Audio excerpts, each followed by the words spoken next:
Hey guys, tonight we're not setting sail across pirate-infested waters. No splintery decks, no sunburnt sailors arguing over imaginary treasure, and no parrots screaming financial advice they absolutely don't understand. Nope, tonight we're drifting somewhere quieter, colder, and far more confusing. Medieval Europe, at a time when gold simply vanished. But before we tiptoe into locked treasuries, echoing cathedrals, and anxious marketplaces where merchants counted coins one too many times, take a moment to like the video and subscribe, but only if you actually enjoy these gentle, strange little bedtime journeys. And leave a comment telling me where you're listening from and what time it is. Somehow, it's always 2 a.m. somewhere.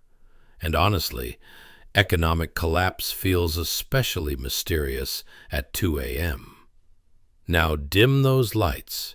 Turn on a fan for that soft white noise hum, something like wind slipping through stone corridors. Get comfortable. Settle into your blankets, and maybe tuck your feet in, not because imaginary rats are plotting anything tonight, but because medieval Europe definitely had real ones, and they were bold. Let's pause for a moment. Have you ever wondered what happens when an entire civilization slowly runs out of money? Not metaphorically, not, "We're a little short this year." I mean literally running out of gold. In medieval Europe, gold wasn't just wealth. It was trust. It was power. It was stability. And then, quietly, mysteriously, it disappeared. Coins became thinner. Payments stopped. Kings panicked. Merchants improvised. And peasants, as usual, were told everything was fine while it absolutely was not. Tonight, with sleepy Uguay as your guide, we're drifting gently through this forgotten economic mystery. We'll explore how trade routes shifted, how mines dried up, how wars swallowed wealth, and how people tried, sometimes cleverly, sometimes hilariously, to survive without the shiny metal that once held their world together. No shouting, no complicated charts, no modern finance jargon, just quiet stories of monks melting coins, merchants hoarding silver, rulers debasing currency, and everyday people navigating a system that was slowly slipping through their fingers. Imagine candlelit rooms where ledgers were checked again and again, markets where bartering replaced certainty, castles where rulers worried not about dragons, but about payroll. This isn't a story of sudden collapse. It's a story of slow confusion, of quiet adaptation, of humans doing what they always do when systems fail, making do, making mistakes, and somehow making it through. So settle in. Let your breathing slow. Let the modern world fade away. Tonight, we follow the missing gold and uncover the sleepy, surprising story of Europe's secret medieval economic crisis. Now, let us begin. Chapter 1. The Map Where Gold Grew Silent. The room is quiet, lit only by a few trembling points of candlelight. At the center lies a sprawling map of early medieval Europe, its parchment yellowed, its edges curled by time. Shadows ripple across its surface as the flame flickers, making mountains rise and fall, rivers appear to move, and borders blur like memories struggling to stay sharp. This is not the Europe of marble cities and shining coins. This is what came after. The map reveals a fractured landscape, the long shadow left behind by the collapse of Roman authority.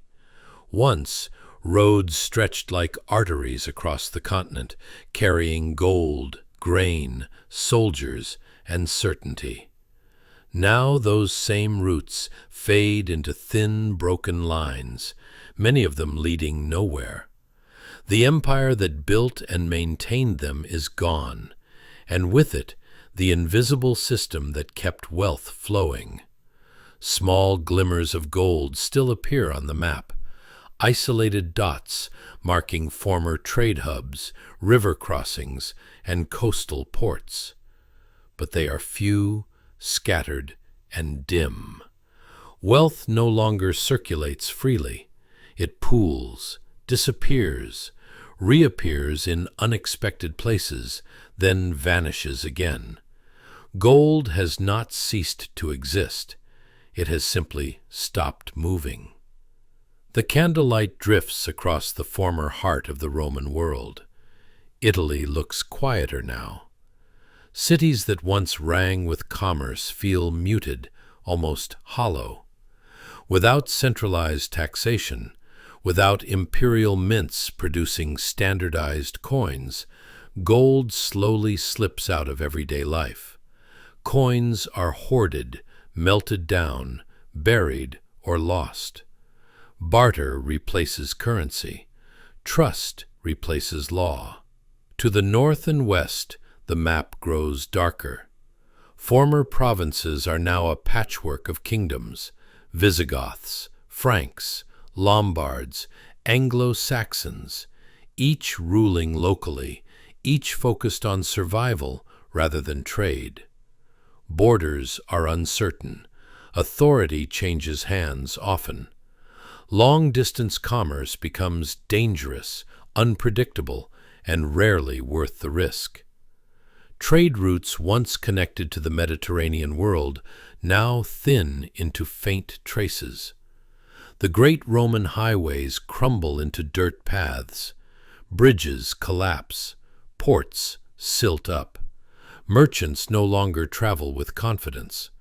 Without safety, without demand, gold remains locked away, inert and silent. The candlelight slides eastward, lingering briefly over Byzantium, a faint but steady glow. Here, the old systems endure longer. Gold still flows, coins still gleam, trade still breathes. But the light does not travel far inland. Western Europe remains mostly cut off, its economy shrinking into local loops of obligation and survival. On the map, rivers matter more than roads now. Small settlements cling to waterways, using them as the last reliable veins of commerce. But even these routes are fragile, dependent on seasons, weather, and peace between rival groups. One failed harvest, one conflict, one closed passage, and trade simply stops. Gold becomes something different in this world. Not money, but memory. Not currency, but power. Not circulation, but possession. Kings measure wealth, not in coins exchanged, but in objects held. Jewelry, relics, weapon fittings, gifts meant to bind loyalty rather than facilitate trade. Gold retreats from the marketplace and enters the treasury, the church, the grave. The map seems almost to sigh under the candlelight, its silence telling a story of contraction rather than collapse. Europe does not fall apart. It slows down. Economies turn inward. Ambition shrinks. Distance becomes dangerous again. And so, gold vanishes. Not through disaster, but through neglect, through fragmentation, through the quiet erosion of systems once taken for granted.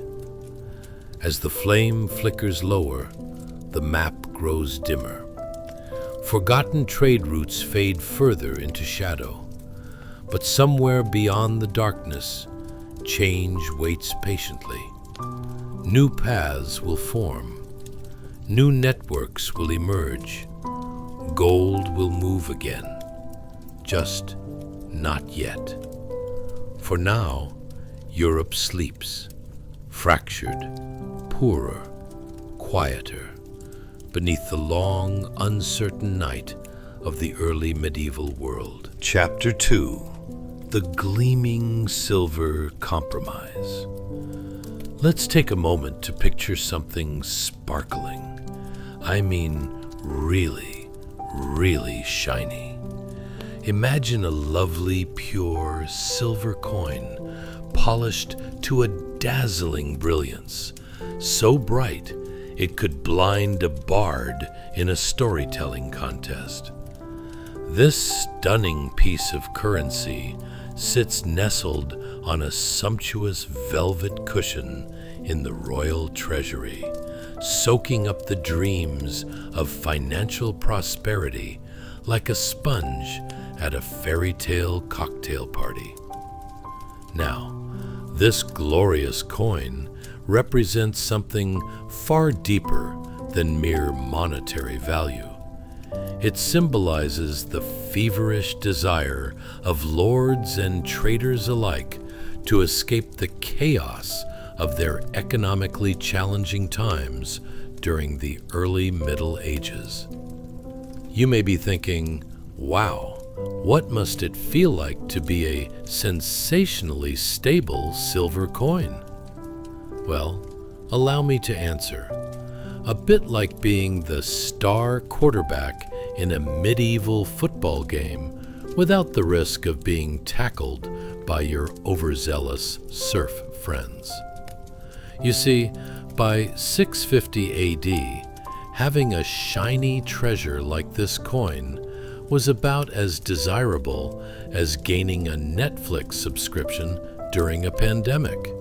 It was desirable, yes, but mostly everyone was just trying to figure out how to make it while finding enough food to survive the raging beast known as inflation.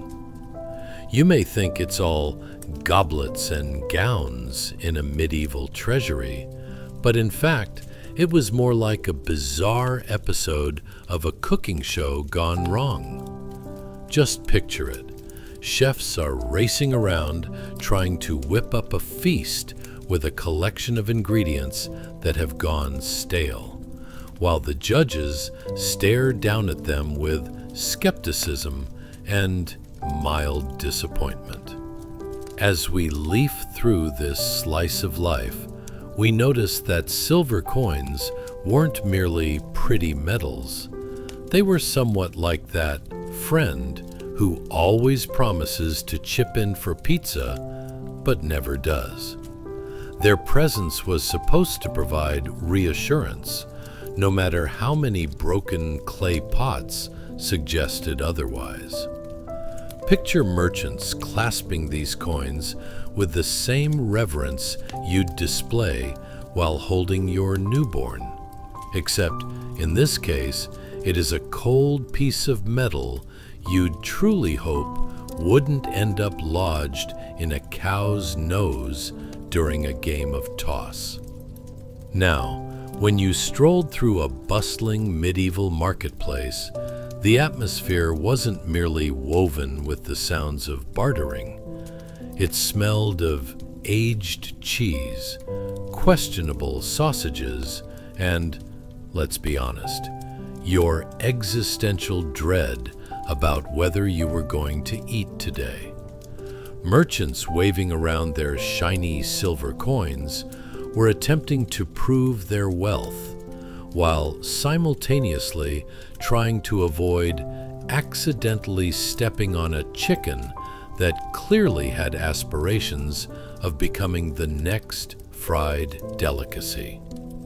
Once in a while, you'd hear the clinking of coins at a distance, a sound only rivaled by the frantic flailing of a vendor who just tripped over his own feet while boasting about his never-before-seen world-class turnips. This is where you hoped your newfound stash of silver would reveal its hidden talents. After all, trying to barter with wilted produce was akin to trading your luxury car for a loaf of bread. It just didn't quite add up. Speaking of bartering, let's talk about some of those trades. 30 loaves of bread for a particularly extra-large wheel of cheese. You'd think you were trying to pass off a vintage cheese that had seen better days. Or how about the time someone tried to exchange an impressive pile of the freshest turnips, which looked slightly less than fresh, for a bag of your second-best playing cards?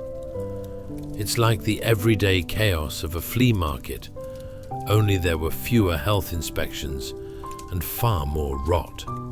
Now, let's discuss the unspoken agreement of the villagers, the importance of that silver coin. It was the beacon of hope they clung to, like a baby in a crowded nursery. When a merchant successfully made a sale and pockets jangled with freshly minted coins, people practically cheered as if they'd just witnessed a dragon's triumphant landing. But alas, it was all a bit illusory. Consider the time when Lord Wigglebottom ordered a shiny new shipment of silver coins for his castle, believing it to be his ticket to financial independence. Expectation was so high that delegates flocked to the castle like moths to a slightly more competent flame. But what arrived instead were coins that looked refined enough for a formal dinner, but were about as valuable as an undercooked soufflé. The villagers echoed thoughts of anguish as Lord Wigglebottom stood there, holding his shining disappointment, realizing that beauty didn't always equate to prosperity. If only he'd thrown his hopes at a decent bakery instead.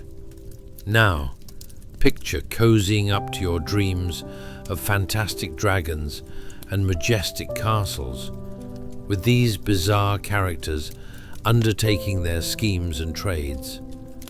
The allure of a gleaming silver coin may have deceived many, but isn't that what dreams are made of?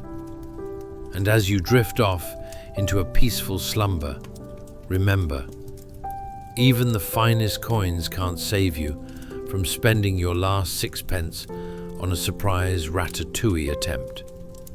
Sleep well, my medieval investors, for tomorrow awaits with all its shiny temptations. Chapter 3. The Great Grain Exchange, Barter Wars, and Tool Trades. Imagine, if you will, a bustling little village in 650 AD. The sun peeks over the horizon, casting a gentle glow that shorts out the dreams of sleeping peasants like a lazy rooster.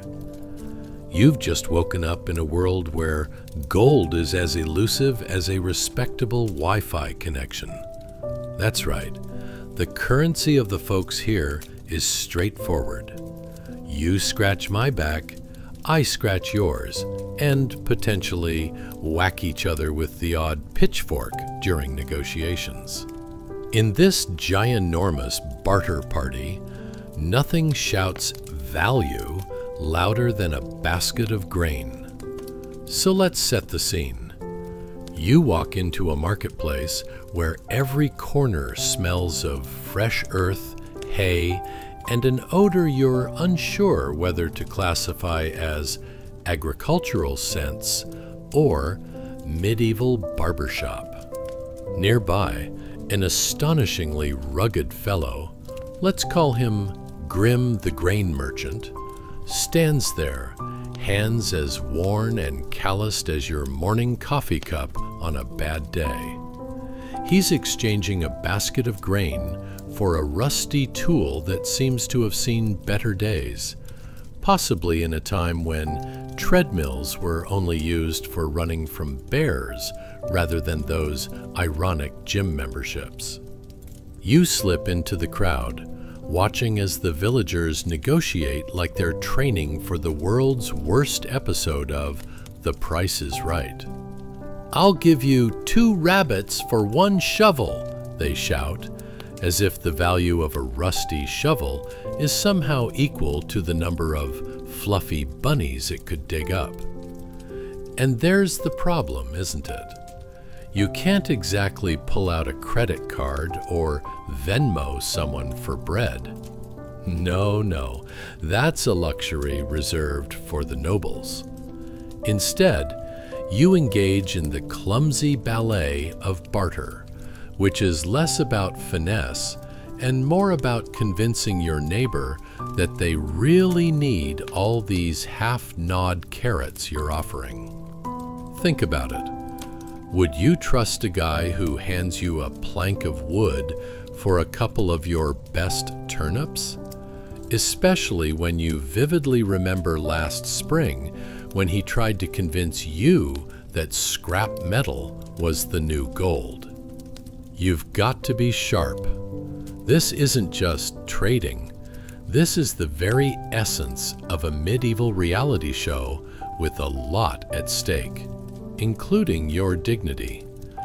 You might even get a round of applause from the village if you make a particularly savvy trade. Or a swift kick from Grimm if you try to undercut him. 2 pints of ale for a milking cow? Is that really the best you can do? Good luck with that bartering score. The whole system is oddly reminiscent of trying to negotiate through life's endless peculiarities, like asking a coworker to swap their perfectly ripe avocado for your dodgy, slightly cooked meatloaf. You know it won't happen, but it's the thought that counts, right? Every exchange feels both monumental and absurd, like titling a cat as chairman of the board just because it sat on the stack of papers you've been ignoring. As you stroll through the village, let's not forget the sounds. The clatter of wooden carts fills the air, and people haggling at the market sound a bit like the world's worst jazz ensemble. Such smooth jazz, you could almost argue, might summon the spirits of medieval ancestors who would undoubtedly shake their heads in disbelief while still managing to give unsolicited advice about the right way to grow vegetables. It's like being part of a strange sitcom where everyone is more concerned about which carrot is shinier than getting a proper banking system set up. And speaking of barter, let's talk about tools. You see, in this world, everyone has a tool of some sort, even if it looks like it's been through a miniature battle of its own. Want a plow?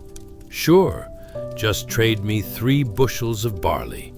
How about a brand new sickle? Only if you give me a goat.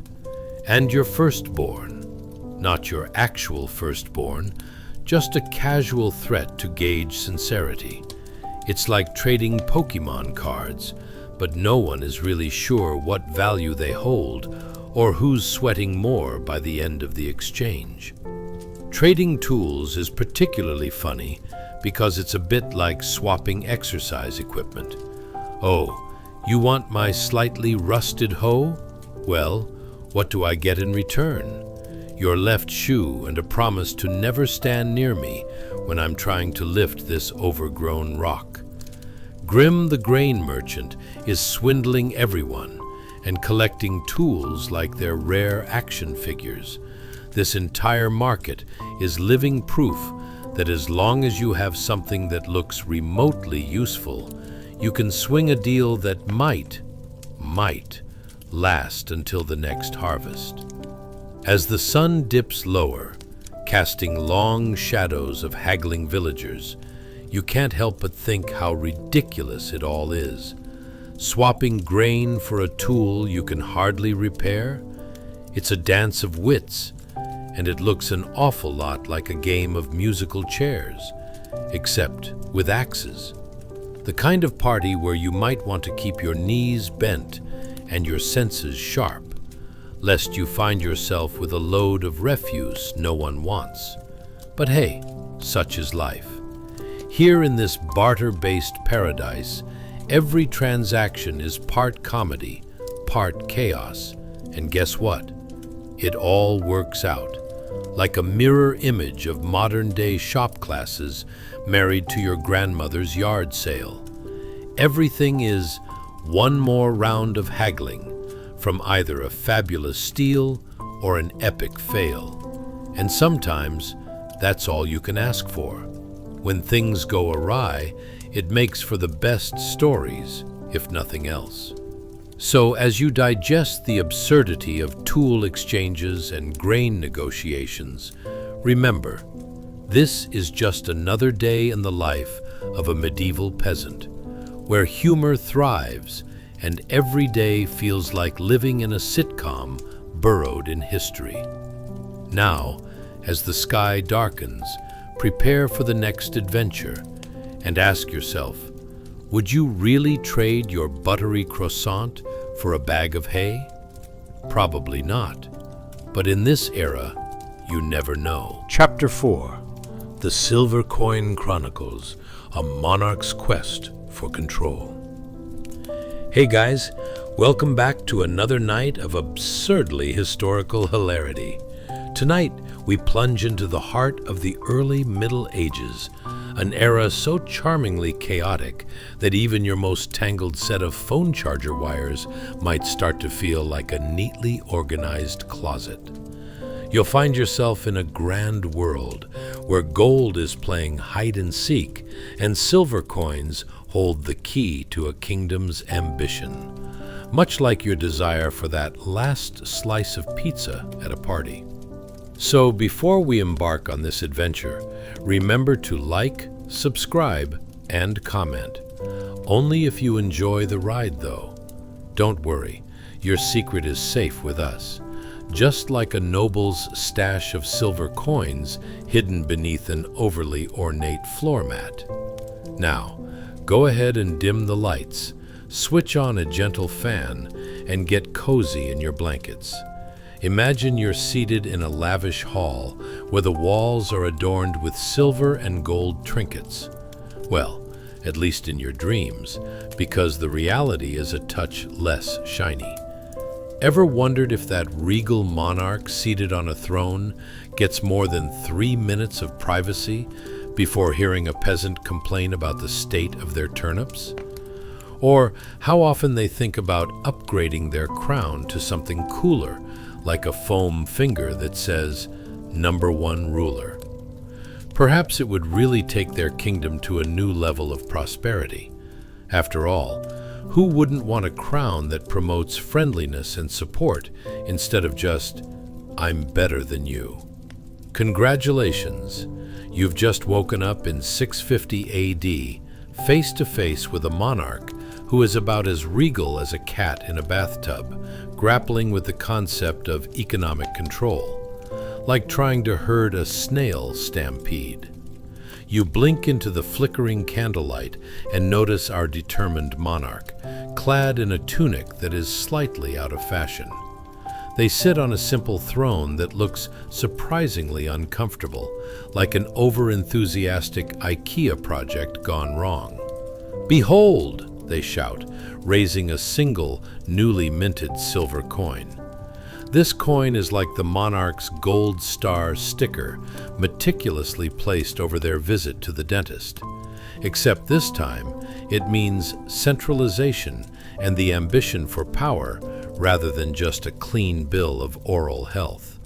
They clutch it tightly, almost like it's the last cookie in a jar that several nobles are desperately trying to snatch.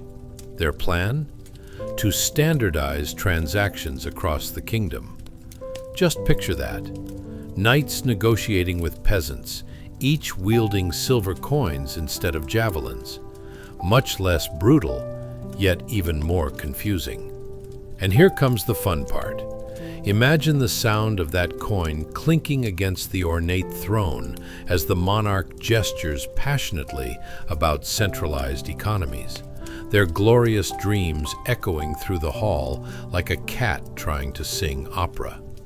With every enthusiastic proclamation, their subjects shift uncomfortably, half expecting an imminent dart to the throat from the next errant idea the monarch has.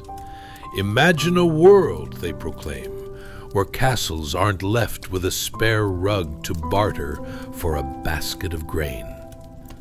This morning, indeed, humor and absurdity prevail.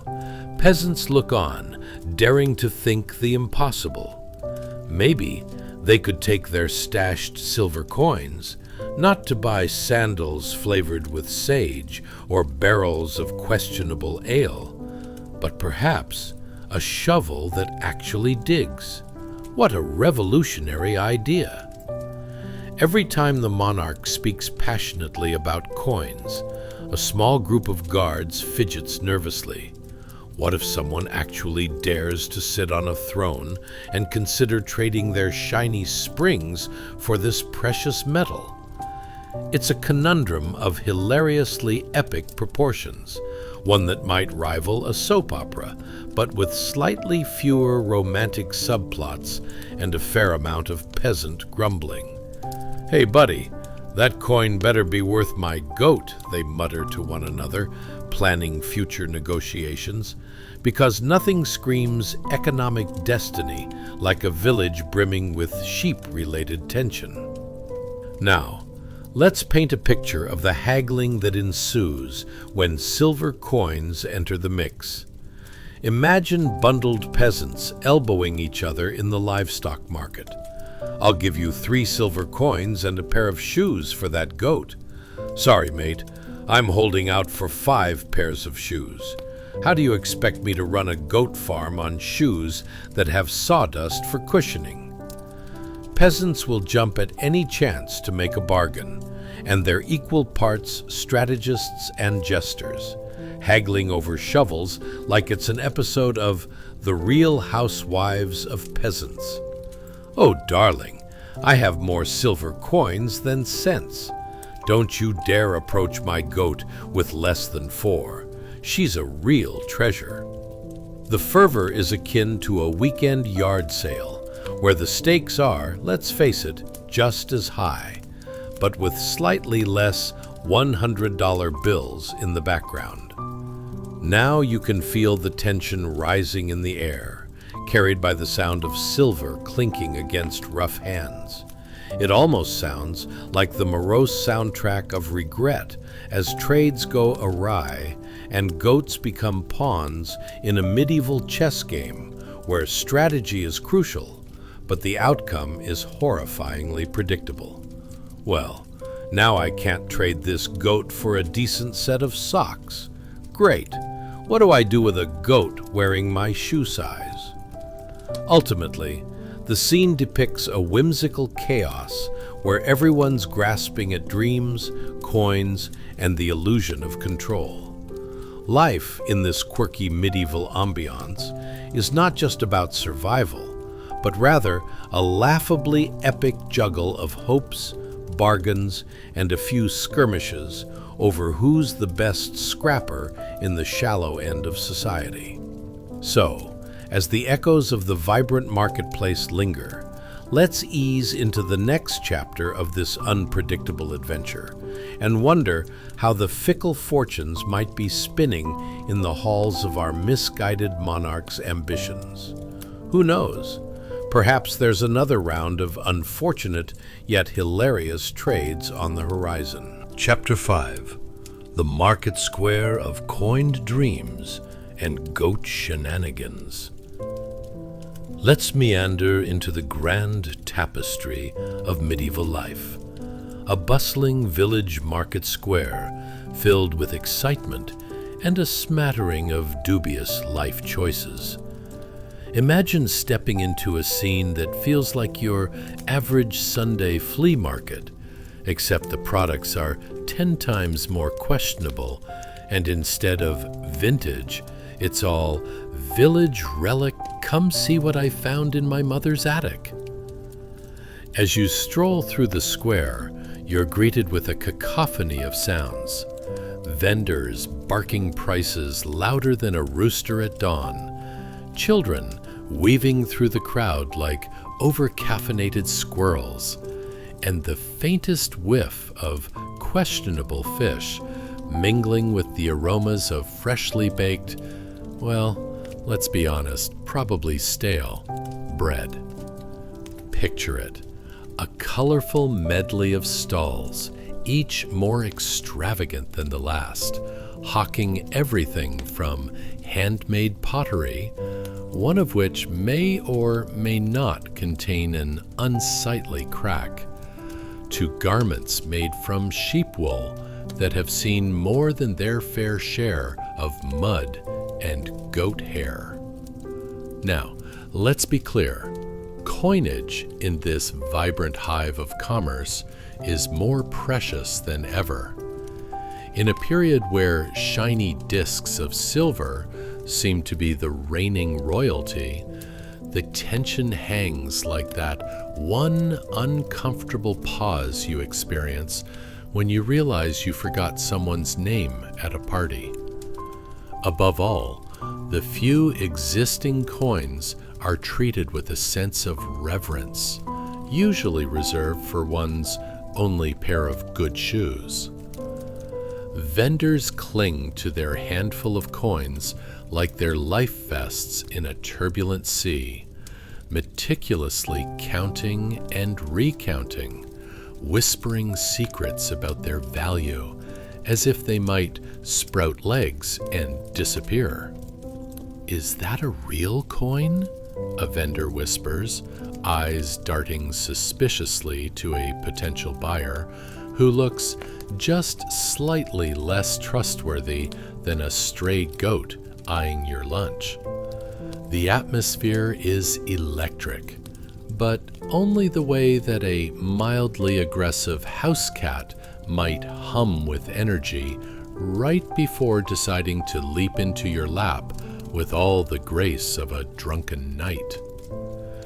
You can almost hear the thoughts of the burly vendor with the greased mustache echoing in your ears. "A coin for a loaf? What are you trying to pull, buddy? My goods are the creme de la creme of turnips. They went from field to stall and are now here in all their glory." Now, let's have a peek at the haggling madness, where the art of negotiation isn't just a skill, it's a lifestyle. Picture this: vendors shouting over each other, scrambling to keep their told secrets close. Peasants jockey for position, bargaining like they're in a high-stakes poker game at the local tavern. "I'll give you 4 silver coins and a promise not to dress my goat in ridiculous costumes if you throw in 2 of those charmingly bumpy potatoes," one poor soul proclaims, inadvertently escalating prices faster than inflation.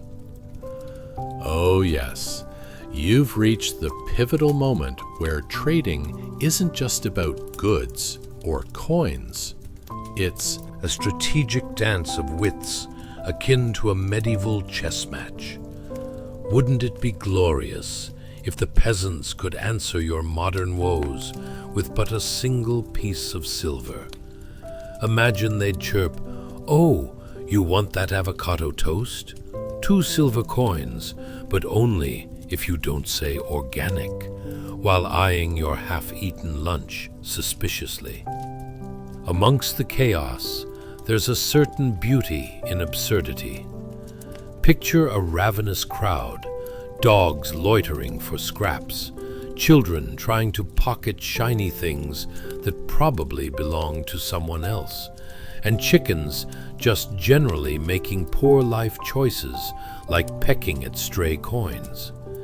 Everyone is grimly determined, as though the fate of their breakfast depends on the outcome of their bartering skills, because, in a way, it does. And let's not overlook the unsung heroes of the market, the goat herds. These sturdy souls are hauling their livestock around, constructing deals that involve a goat as collateral. The stakes are high. I'll trade you one foggy pair of socks for that goat. She looks like she's been through very little but a lot, a peasant exclaims. Last I saw, she was eyeballing my last crumb of bread. Fine, she's yours. Can you even imagine what a goat exchange could look like? It's basically like Tinder, but with livestock. Swipe left. That goat looks too sly. Oh, now this one is all charm but no brains. Just my luck. Shouldn't dating apps offer livestock swaps? Seems like the medieval strategy is a few steps ahead, merging emotions and economics quite seamlessly. But behind all these ambitions of a better barter system, there lurks a funny little secret. The reason these coins are handled so carefully? Let's just say that in the reclusive halls of nobility, it's a well-known fact. A single misguided transaction could lead to some very unflattering titles, particularly ones like Lord of the Unfashionable Goat or Dame from the Dreadfully Bad Deal. No one wants that hanging over their heads. As you observe this frenzied marketplace, a realization hits you. While there's chaos, sweat, and a hint of grease in the air, people are trying to elevate their lives. A king might sit atop his vast wealth, but down here in the dirt and shambles of the village, hopes are woven into haggles, and laughter cut through the stress. So, as you take a moment to absorb the wondrous eccentricities of this medieval marketplace, understand this. In a world where goats are traded for socks, and any experience feels like an episode of a reality show gone wrong, the joys of life flourish amidst the absurdity. The scene may hold flashes of chaos, but ultimately, the resilience of hopeful hearts tells a much more profound story. And now, let us sneak beneath the velvet curtain of destiny, O trader of ancient coins, and uncork another adventure brimming with historical hilarity. Chapter 6. The Silver Shadows of Abandonment. Let's take a stroll down a less than stellar back alley of history, shall we? Imagine the shimmering glory of Roman times when silver flowed more freely than questionable puns at a medieval tavern. Flash forward to our present moment, 650 AD, and here we are, at a desolate silver mine that has seen better days. Now all that remains is the backdrop for a ritualistic game of what on earth happened here? Spoiler alert, it's not a heartwarming tale of resilience and community spirit.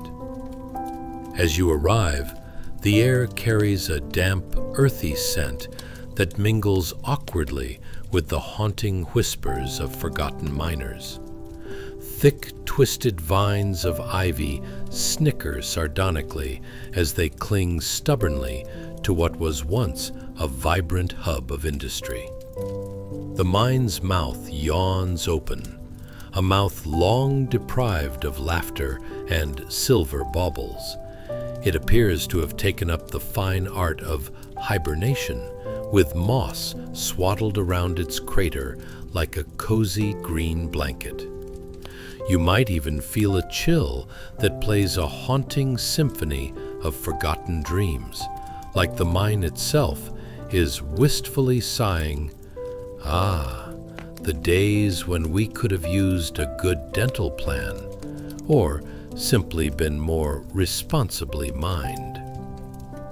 Picture the entrance of this mine, an explosion of overgrowth that looks like a wannabe nature documentary about plants moving into a former precious metal metropolis.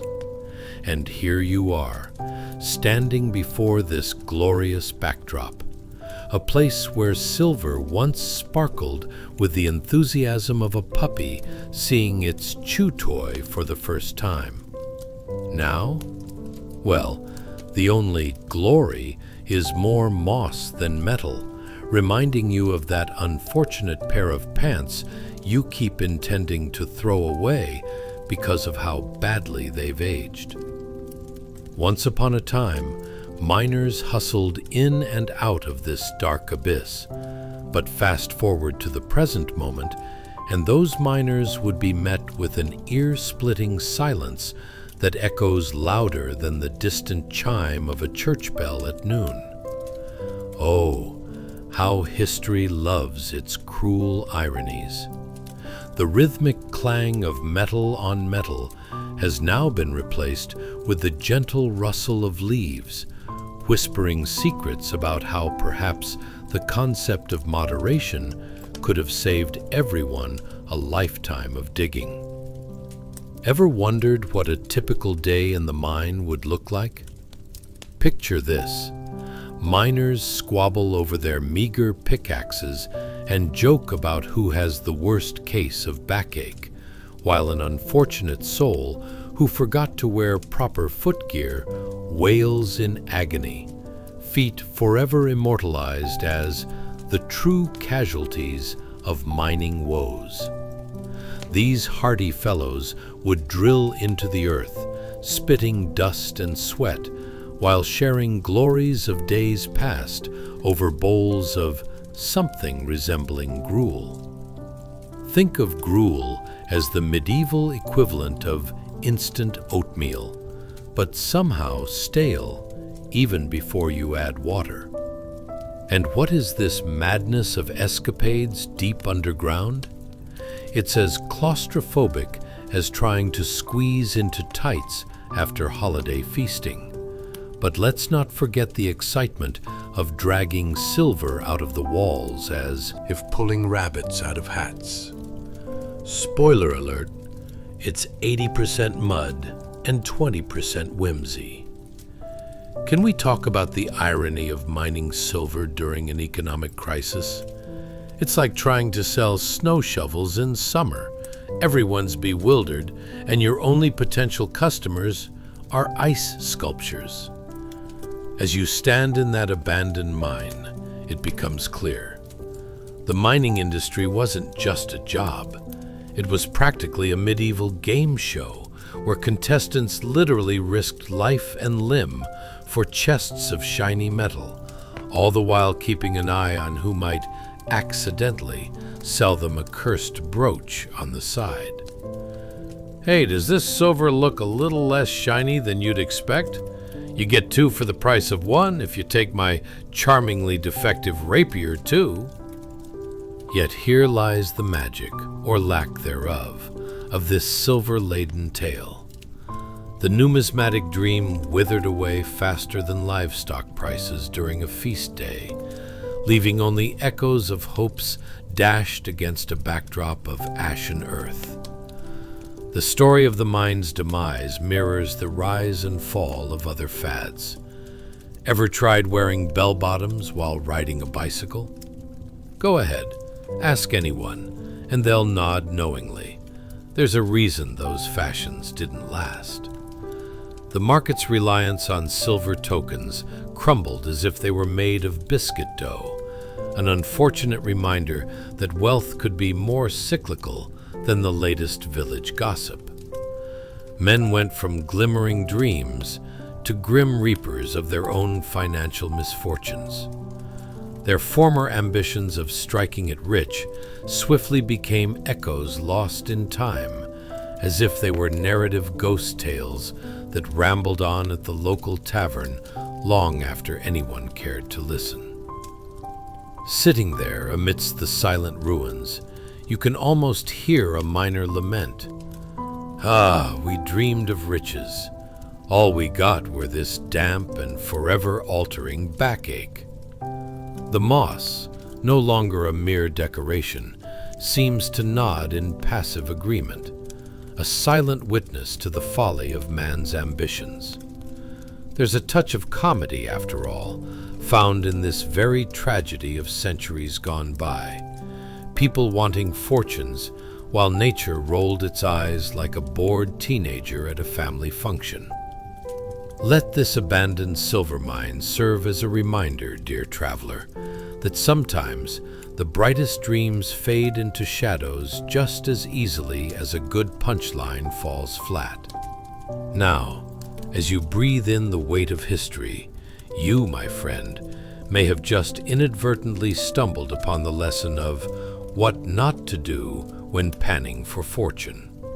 And who knows, maybe you'll take it to heart, or, at the very least, chuckle a little before settling in for the night. Chapter 7.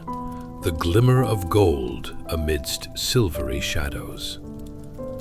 Ah, gold, the ultimate shiny thing that's been the object of desire throughout history. So, let's pivot dramatically from those soggy silver mines to something more lustrous, shall we? Imagine, if you will, the Byzantine gold solidus, a coin as radiant as a summer sunrise, and more deliciously weighty than your uncle's fruitcake after the holidays. Picture that solidus gleaming in your palm, radiating with such fervor that it practically begs you to take it out for a fancy dinner. In contrast, you've got the Western Kingdom's local silver coinage. Let's just say they don't exactly turn heads. They look about as appealing as last week's leftovers, molded into sad little pancake shapes. No offense to silver, but in this scenario, gold is the prom queen, and silver is desperately looking for a date, hoping the DJ doesn't play that one song everyone hates. Let's dive deeper into this feast of visual splendor. The solidus is stamped with the image of a serious-looking emperor, striking a pose that screams, "I may or may not have been responsible for a few wars, but do check out this incredible minting detail. The artistry. You could trace your finger along the contours of that gold, feeling as if you were petting a golden retriever instead of a coin. Meanwhile, the local silver coins look like they were produced by a clumsy toddler wielding a hammer. Seriously, if you squinted, could you even tell they weren't just some old tin foil crumpled up and tossed into your last microwave meal? Ah, but let's not forget the dazzling allure of gold. With its ability to make you feel as rich as a modern influencer posing in front of a designer store, the Byzantine gold solidus almost feels regal in its shininess. You could hold it against your cheek and whisper sweet nothings like, "I'm going to be the centerpiece of your treasure chest." That's gold for you. But the silver coins from the Western kingdoms? Those need a serious pep talk. They resemble the sad leftovers of a once glorious dinner party, long past their prime and thoroughly uninvited to any further festivities. Now imagine strolling through a bustling marketplace in Constantinople. You'd see merchants flaunting their gold solidi like they were about to win the lottery, while the less fortunate, with pockets jangling with those unfortunate silver coins, shuffle along, desperately trying not to make eye contact with anyone who might spot their financial fate. It's like watching a group of people arrive at a buffet, those with gold happily balancing loaded plates of lavish delicacies, while those left with silver are contemplating whether or not they should sneak a forkful of stale bread. Let's take a moment to bask in the aroma of this medieval market. The air is thick with the scent of spices you can't pronounce, mingling humorously with the unmistakable tang of fish that's been sitting Out all day. Have you ever experienced that delightful sensation of tasting something that your taste buds quite possibly have never forgiven you for? Well, the poor souls with the silver coins are the ones nervously eyeing that fish stall, hoping the vendor won't ask them too many questions. You find yourself wondering what it must have been like to possess the golden kind of wealth. Did they feel like royalty each time they bought a loaf of bread? Did they make extravagant hand gestures while haggling over prices? Or did they simply strut around in a gilded cloak, knowing that the world would do backflips just to please them? Meanwhile, the poor soul at the back of the line with the silver coin is quickly figuring out that haggling without sufficient funds is akin to trying to pet a lion and hoping it will give you cuddles. But alas, this love affair with gold didn't just inspire envy, it also sparked a certain kind of chaos.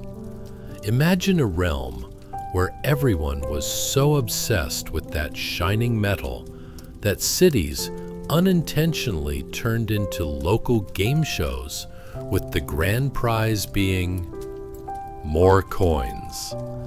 The pressure to amass gold and flaunt it grew so intense that you'd think there was a medieval version of Instagram influencers coaxing the locals into making a lifestyle change. No, don't buy that quarter pound of grain. Invest in glimmer instead. Hashtag gold is life. Ah, the economics of dreams. The silver coins were valiant, but simply didn't have the pizzazz of their golden cousins.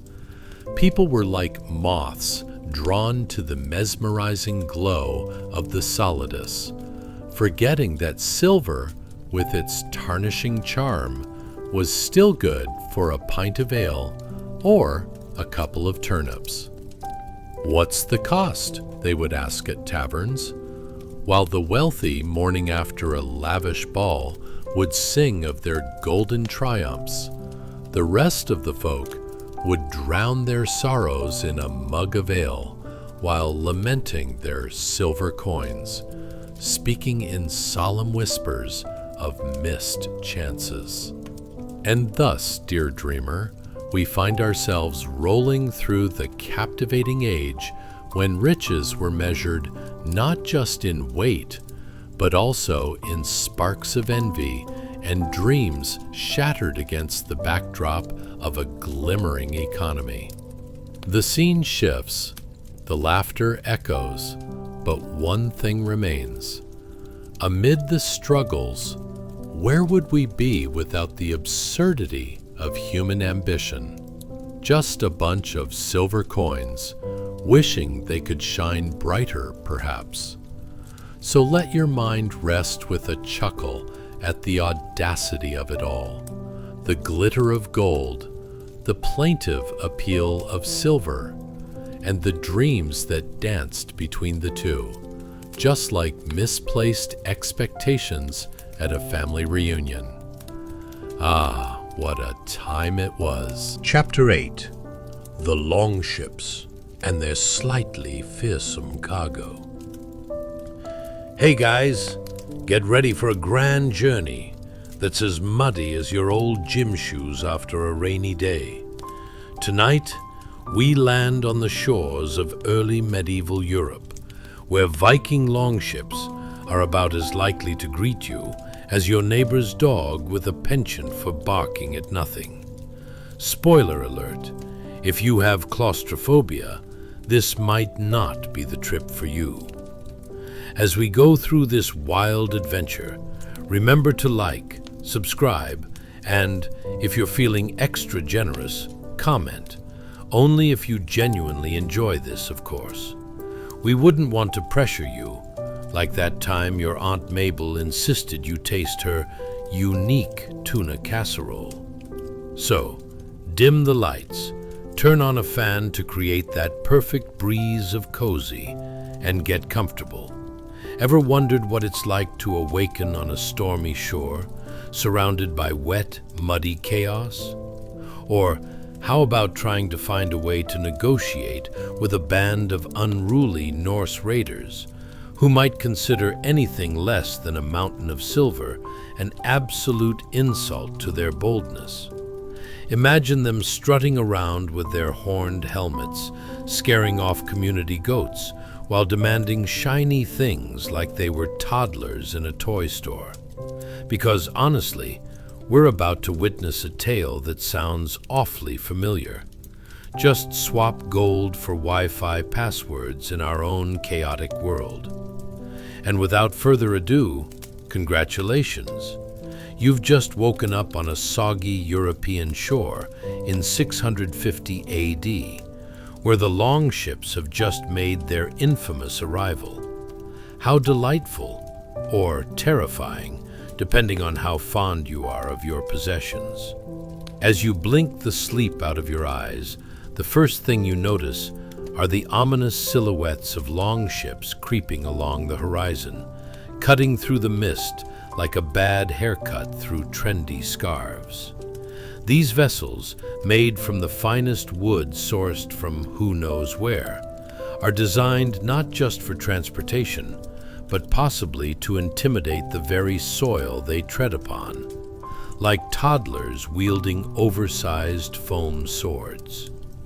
The rhythmic sound of waves slapping against the hull breaks the early morning silence, and you can almost hear those oars churning like an angry kettle ready to whistle up some chaos. Each ship carries not just brave or borderline unhinged Norsemen, but also the promise of trouble, adventure, and most importantly, very poor choices for the unsuspecting inhabitants of this nondescript monastic settlement. As the ships pull ashore with all the grace of a distressed walrus, their occupants spring forth, scantily clad due to questionable fashion sense, and wielding weapons that look like they had more bar fights than they did actual battles.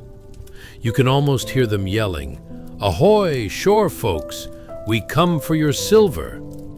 Because nothing says hospitality like "prepare to be robbed." You begin to witness the scene unfold. Monks, robed in their best, slightly dirty robes, dashing about in a frenzy that would make you think they were auditioning for an Olympic sprint. They're grabbing anything that glints or rustles in the breeze. A tin cup here, a silver spoon there, defending their little slice of heaven as if it were the last donut at a very serious office meeting. And speaking of that silver, let's take a moment to admire the running commentary happening in your mind. Imagine the conversation the monks are having, panting between prayers of desperation. Dear God, if we hide one spoon in the breadbasket, maybe they'll just take the loaf instead. As the Norsemen clumsily navigate the muddy shore, they're yelling orders to one another, sounds echoing like a poor karaoke night gone wrong. It's a cacophony of commands mixed with laughter, probably at the expense of their own poor choices. Those Vikings might appear fearsome, but they're likely just as confused as a cat at bath time. Where did we park the ship again? As the raiders snatch up the silver hoards, there's an absurd comedic twist. They grab anything that shimmers in their line of sight, like children in a toy store. You could practically hear one Viking exclaim, "I don't know what this is, but it's shiny and I want it." I mean, who hasn't felt that way at a flea market? The raiders, with their glee like kids on Christmas morning, haul mounds of silver, lumps of coins clinking like a very inconvenient character-building exercise in patience. Meanwhile, those frightened monks are having an emotional breakdown as they desperately try to calculate how many bread loaves they'd have to bake to replace all that shiny gone missing. A staggering total they could only describe with, well, more than 4. And in classic medieval fashion, amid the chaos, nobody stops to ask if the raiders are actually hungry. They just scatter like pigeons startled by an unexpected sneeze. Imagine these mischief makers realizing that their haul will just end up in some Viking's treasure chest next to pet rocks and questionable fashion advice. Who knew such glory would culminate in an ancient Viking thrift shop? Let's take a breath and really picture this weird scene unfolding. Perhaps the Vikings put their haul up on a local marketplace, flashing their petty crime like it's a new line of hipster clothing. "Get your fine silver here. Ever wanted to look like a Christian relic?"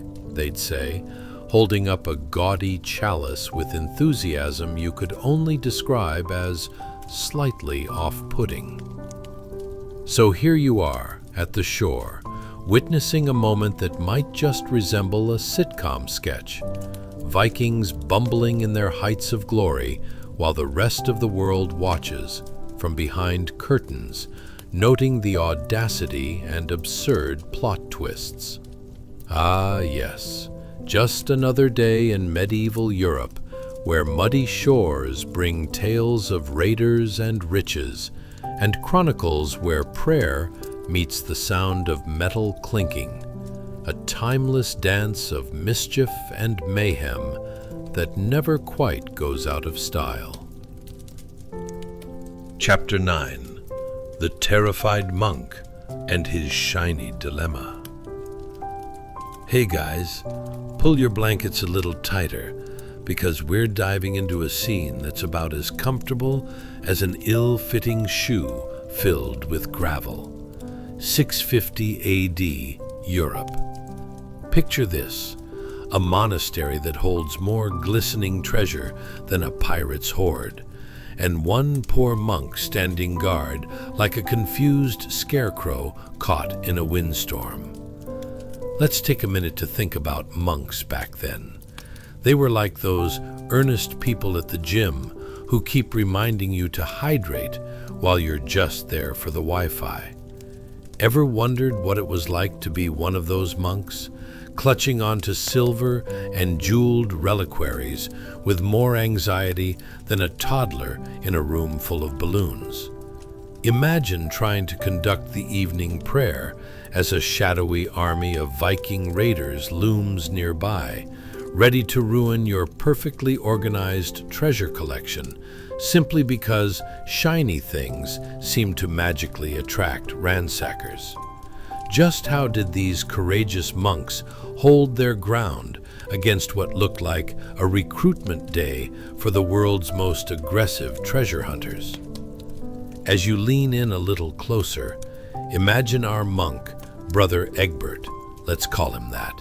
Yes, Brother Egbert, standing sentry among the glimmering wealth of the monastery. He's gripping a silver chalice in one hand, ready to either use it as a defensive weapon or as a vessel for some fervent prayers for divine intervention. You can practically hear him whispering to the chalice, "Dude, please don't let them take you. You're literally my only conversation partner other than that ill-tempered goat."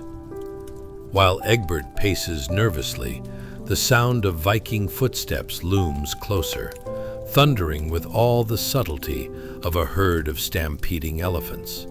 Meanwhile, he's thinking back to brighter days of tranquility, ones that didn't involve grappling with a band of merrily looting raiders. What would it have been like to finally get that day of reflection? Spoiler, it's not today. Then there's the smell. Oh yes, the smell. A delightful mix of incense and the faint whiff of rotting vegetables from the Last Supper, mingled with the unmistakable odor of panic. You know that feeling when you're studying proudly for an exam, only to realize that the person next to you has just dunked an entire fish in cologne? Yeah, it's like that, but worse. Let's talk about Brother Egbert's worries. If I bury the chalice in the hay, will they take the hay thinking it's a hidden treasure? He thinks, envisioning Vikings with perplexed expressions, looking into a pile of straw for valuables while muttering, "Why does it smell like goat mixed with yesterday's lasagna?" I mean, can you blame them? It's hard to imagine a terrifying raider in leather armor being eager to loot something that looks suspiciously like a farmyard critter's personal space. Ah, the irony. In this quiet life dedicated to prayer and reflection, here comes the chaos.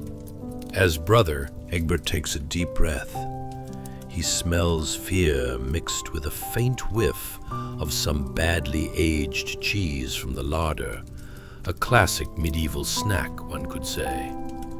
Suddenly, he spots the shadow of the Viking captain, a figure with a beard that could double as a small forest, standing taller than the tallest onion. With each footstep, Egbert's thoughts escalate. What would my fellow monks do? Grab the silver and just run? But where? The nearest tree or shrubbery wouldn't do. After all, dodging between trees was for those adventurous young men down in the village, not for an elderly monk with a heart rate that could resemble a drum roll from an overzealous orchestra. Oh dear God, what kind of horror movie have I stumbled into? He mutters under his breath, praying that the local wildlife appears and distracts the Vikings. Perhaps a family of squirrels could break the tension, because surely they would prefer that over shiny silver. As our valiant monk stands guarding his treasure more zealously than a child with their last cookie, Viking laughter spills from the shore, a cacophony of bravado mixed with mischief that would make anyone think they've mistakenly wandered into a comedy club rather than battlefield planning.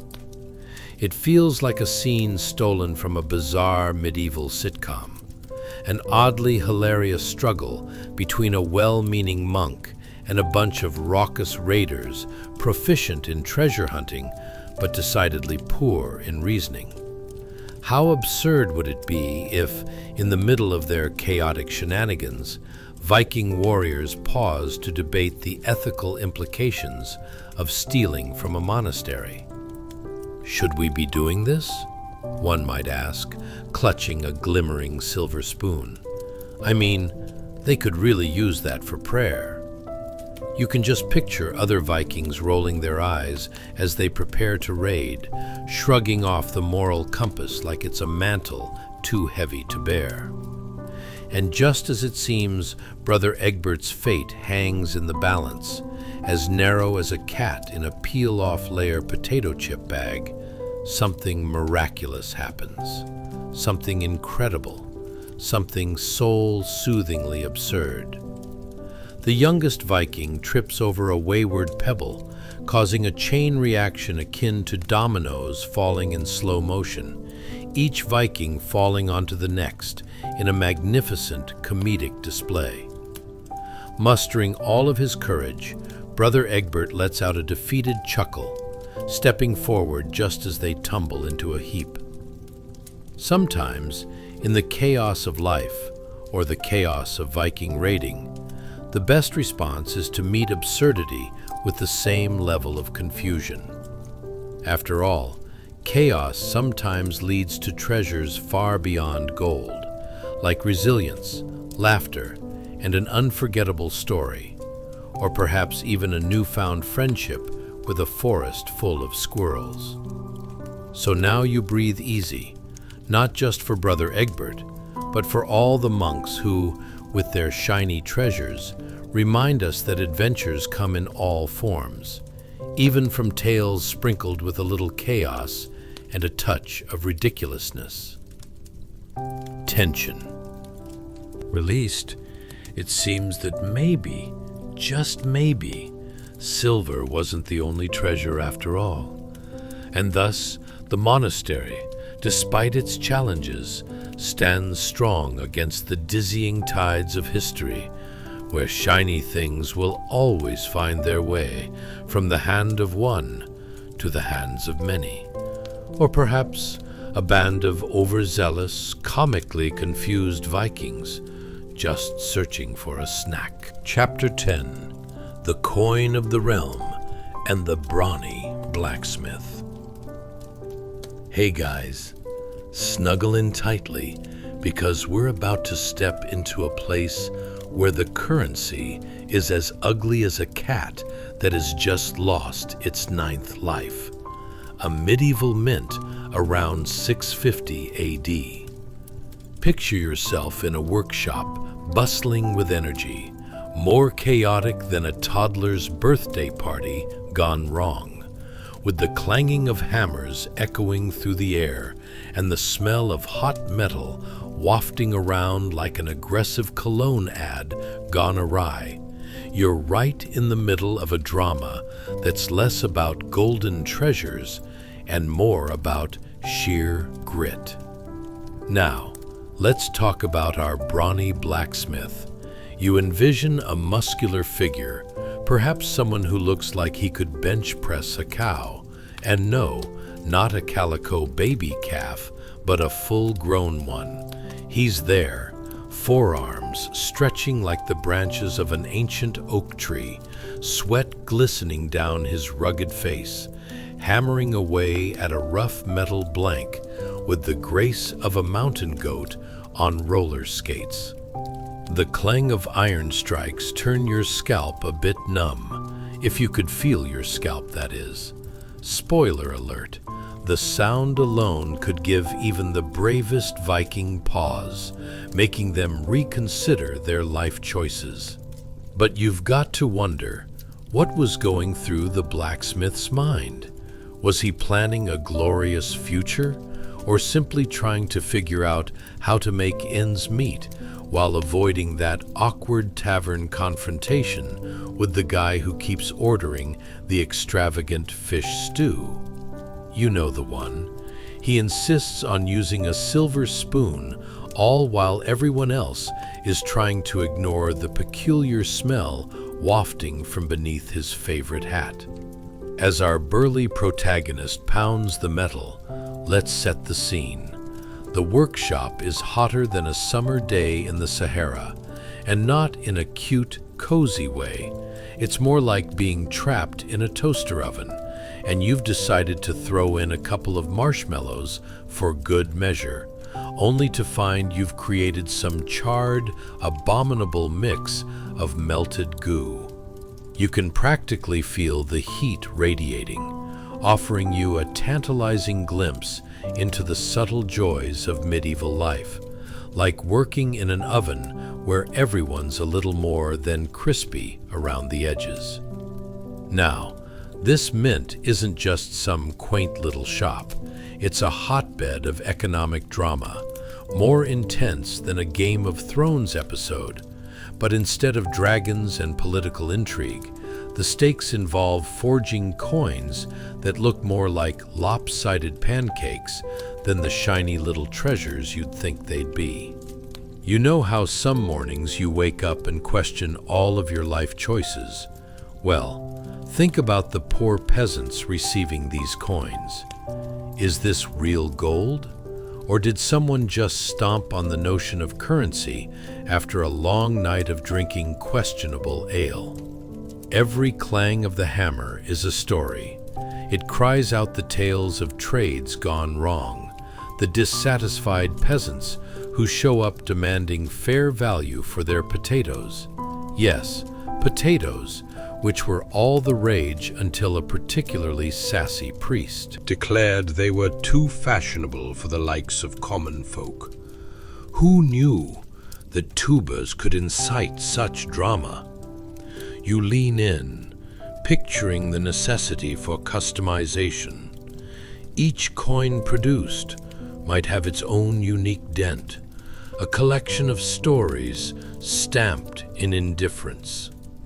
It's a bit like looking into your sock drawer. Sure, they all belong to you, but someone's definitely wearing those on the wrong feet. Maybe that makes you understand why the local populace is prone to accidentally using them as makeshift doorstops, or worse, sacrificial tributes in their attempts to gain favor from the gods of questionable luck. As the hammer strikes once more, sparks fly like over-enthusiastic confetti, causing the bewildered apprentice to jump, shrieking like a cat who just discovered its reflection. Really, it's an odd sight unless you know that nearly all apprentices are essentially fear-fueled bundles of awkwardness, armed with nothing but a dream of wielding iron with the elegance of a swan, which, truthfully, they will never manage. What else is happening around the mint? While our blacksmith is busy producing coins that would undoubtedly start a bidding war for most bizarrely shaped currency, the locals gather outside, grumbling more than a herd of disgruntled goats, loudly haggling over how many of those coins it would take to buy a single loaf of bread.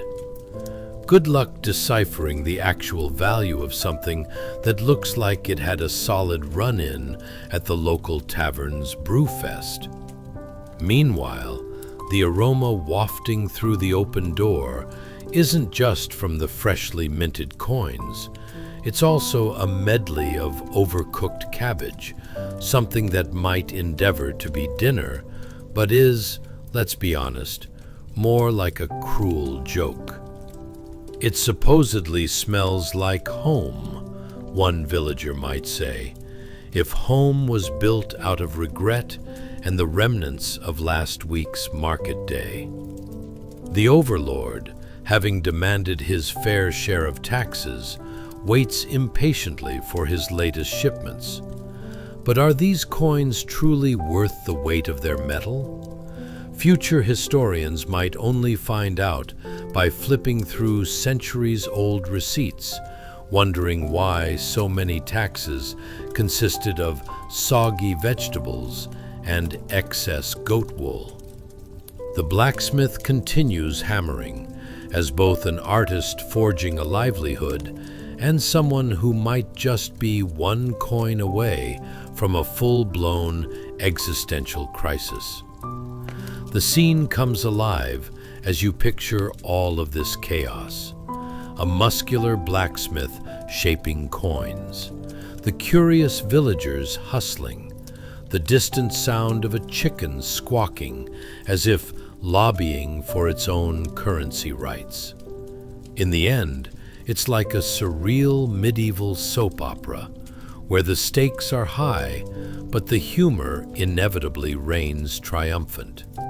Coins may be created, but the greatest currency flowing through this mint is the laughter echoing through the hearts and that lovely absurdity of daily medieval life.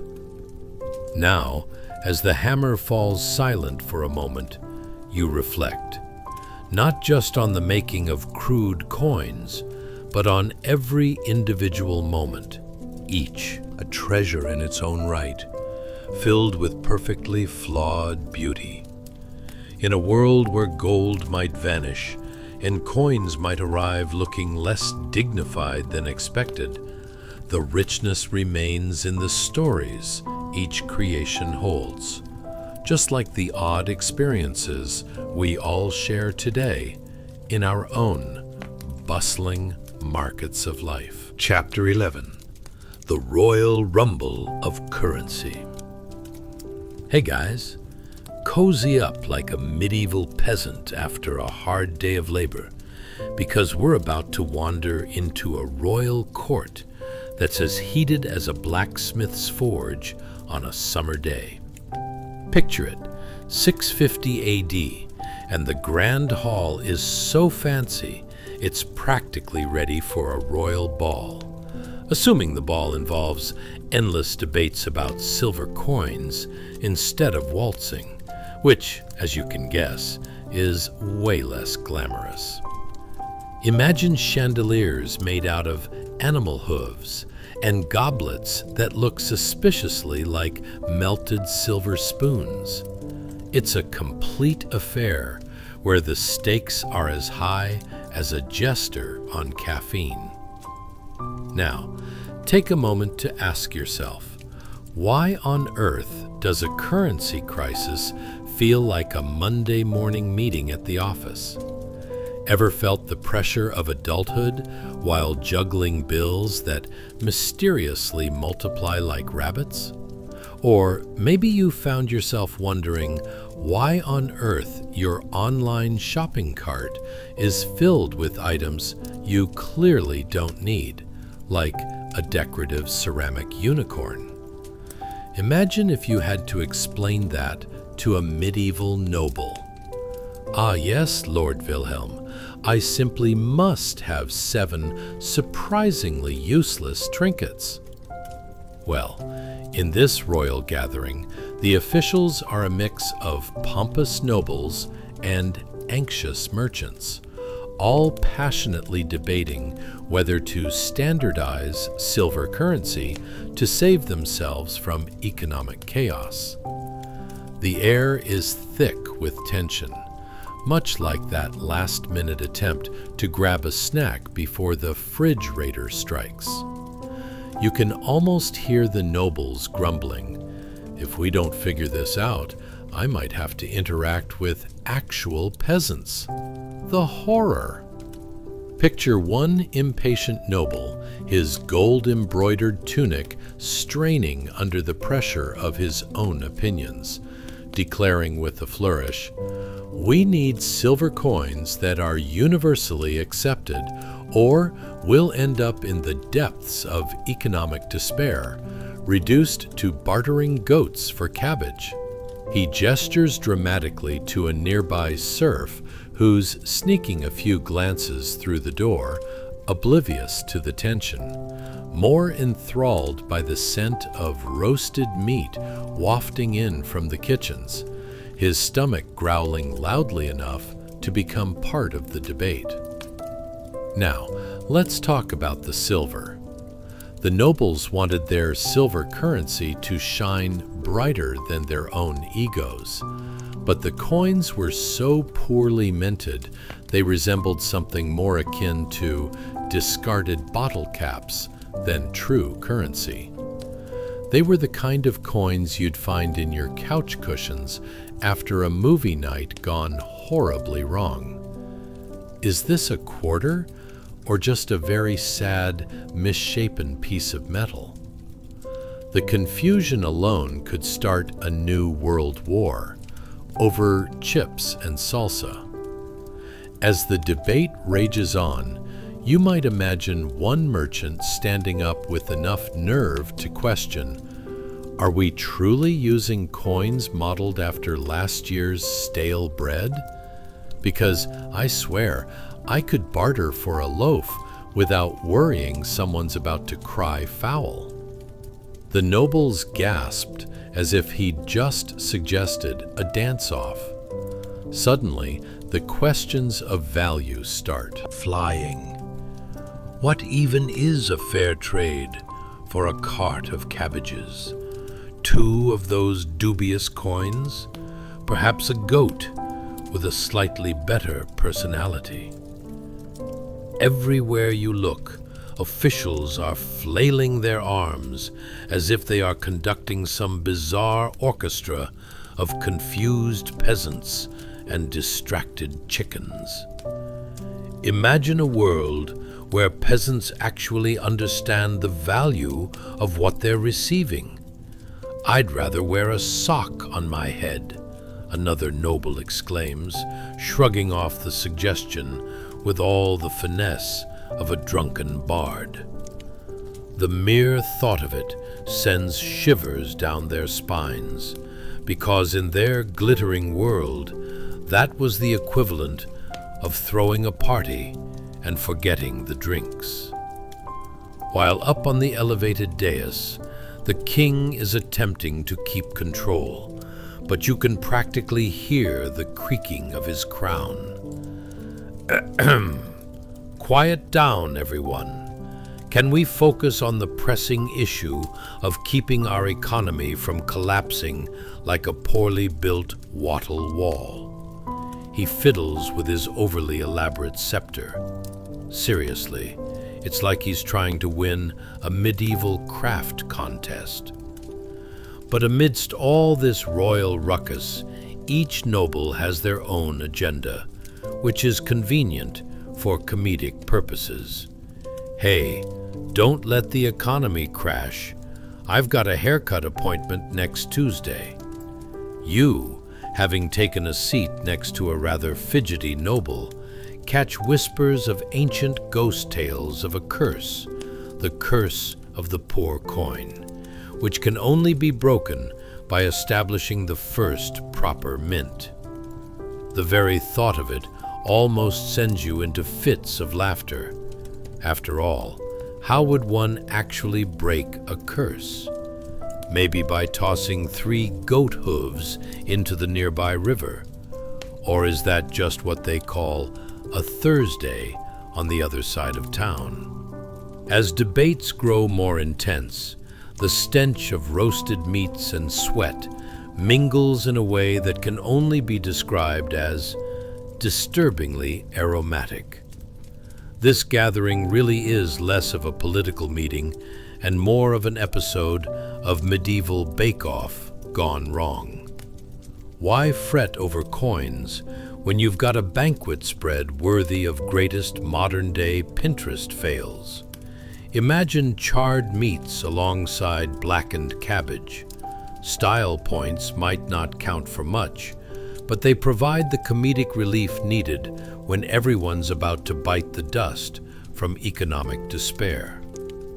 Eventually, in a moment of clarity, or perhaps sheer exhaustion, an aging noble with a mishmash of opinions manages to propose an agreement. What if we set a standard? Uniform coinage. Think of the peasants, or at the very least, think of our poor merchants trying to figure out if they're holding a coin or an oddly shaped rock. His statement earns a laugh that echoes through the stone walls, a fitting reminder that even in the most absurd of circumstances, humor can rise, even if it's slower than a drunk frog. And just like that, the tension begins to disperse, much like the aroma of cabbage when the dinner bell rings. A truly dangerous game. Whoever said that chaos and comedy couldn't coexist in history clearly never survived a medieval council meeting, because it's more entertaining than anything on daytime television. So let's take a moment to appreciate this chaotic gathering, one that makes you realize that even amidst the clamor of currency crises, there's a simple truth. Sometimes, laughter is the best currency of all. Plus, it's way easier than dealing with the business of minting coins that everyone agrees on.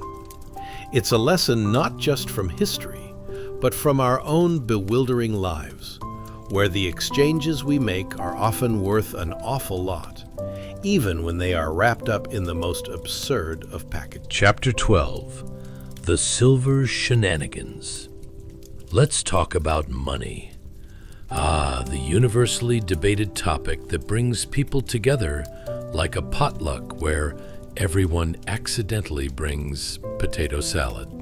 Our focus tonight is the esteemed denarius, that little silver coin that's about as valuable as your neighbor's unsolicited advice. At least, if your neighbor happens to be an overbearing noble in Charlemagne's court. Picture that poor coin resting there on an old, cracked wooden table, daring you to approach it, perhaps even muttering under its breath, "Good luck trying to find me during a market day." You'd wake up one sunny morning in 650 AD, only to find yourself in a world where the economy appears to be run by a gaggle of chickens. Seriously, if you've ever been confused about the value of your coffee in the modern world, try living in a time when you could walk into a market with a goat and a loaf of bread, and if you squinted just right, you could walk out with a full set of kitchen pots. If you manage to haggle, of course. It's like bartering on eBay, but everyone is a little too worried about whether the goat will end up in a soup instead of getting a fair trade. Now, let's just imagine for a moment how this system backfired spectacularly. You'd stroll into a bustling market, feeling confident, not from sheer bravado, mind you, but more from desperation. Cabbages were undoubtedly the elite currency in your village, but more often than not, you'd get tricked into thinking that last week's wilted turnip held the same value as a pristine apple. Of course I'll trade this cabbage for 5 turnips. They're not wilting at all. They're just practicing their dramatic, "I'm about to throw a musical" poses, you might counter, trying to convince yourself that the dank scent wafting from that stinky turnip was just a side effect of its high moral ground. Meanwhile, you can almost hear the chimes of the market bell, bringing forth an array of merchants clutching their meager goods. But imagine trying to pay for a loaf of bread with an ill-shaped coin that looks like someone took a metal disc and decided to perform some avant-garde art with a hammer. Excuse me, but is this supposed to be a coin or just a very sad metal pancake? You might inquire with incredulity as the baker squints at you like you've just suggested a philosophical debate on the existential meaning of bread. Speaking of coins, let's not forget the wonderful denarius, all polished up to fool you into thinking you were handling something worthwhile. But alas, when it came to the actual market day, they were as useful as a screen door on a submarine. Every time you fished one out of your pocket, you'd mentally prepare yourself for the inevitable embarrassment. Because, let's face it, there's nothing worse than realizing your coin looks less like currency and more like a funeral home's rejected wallpaper sample. Yes, good. Sir, this coin definitely came straight from the coffin aisle. Nothing but high-quality craftsmanship here. And then there was the delightful surprise of coin depreciation. Picture this. One day your lovely denarii were worth a goat, and the next they could scarcely buy you a thumbtack. Yep, welcome to the magical world of medieval inflation, where your morning bread might actually cost you an arm and a leg, while the same bread the next week might just require a favor from the town's cobbler.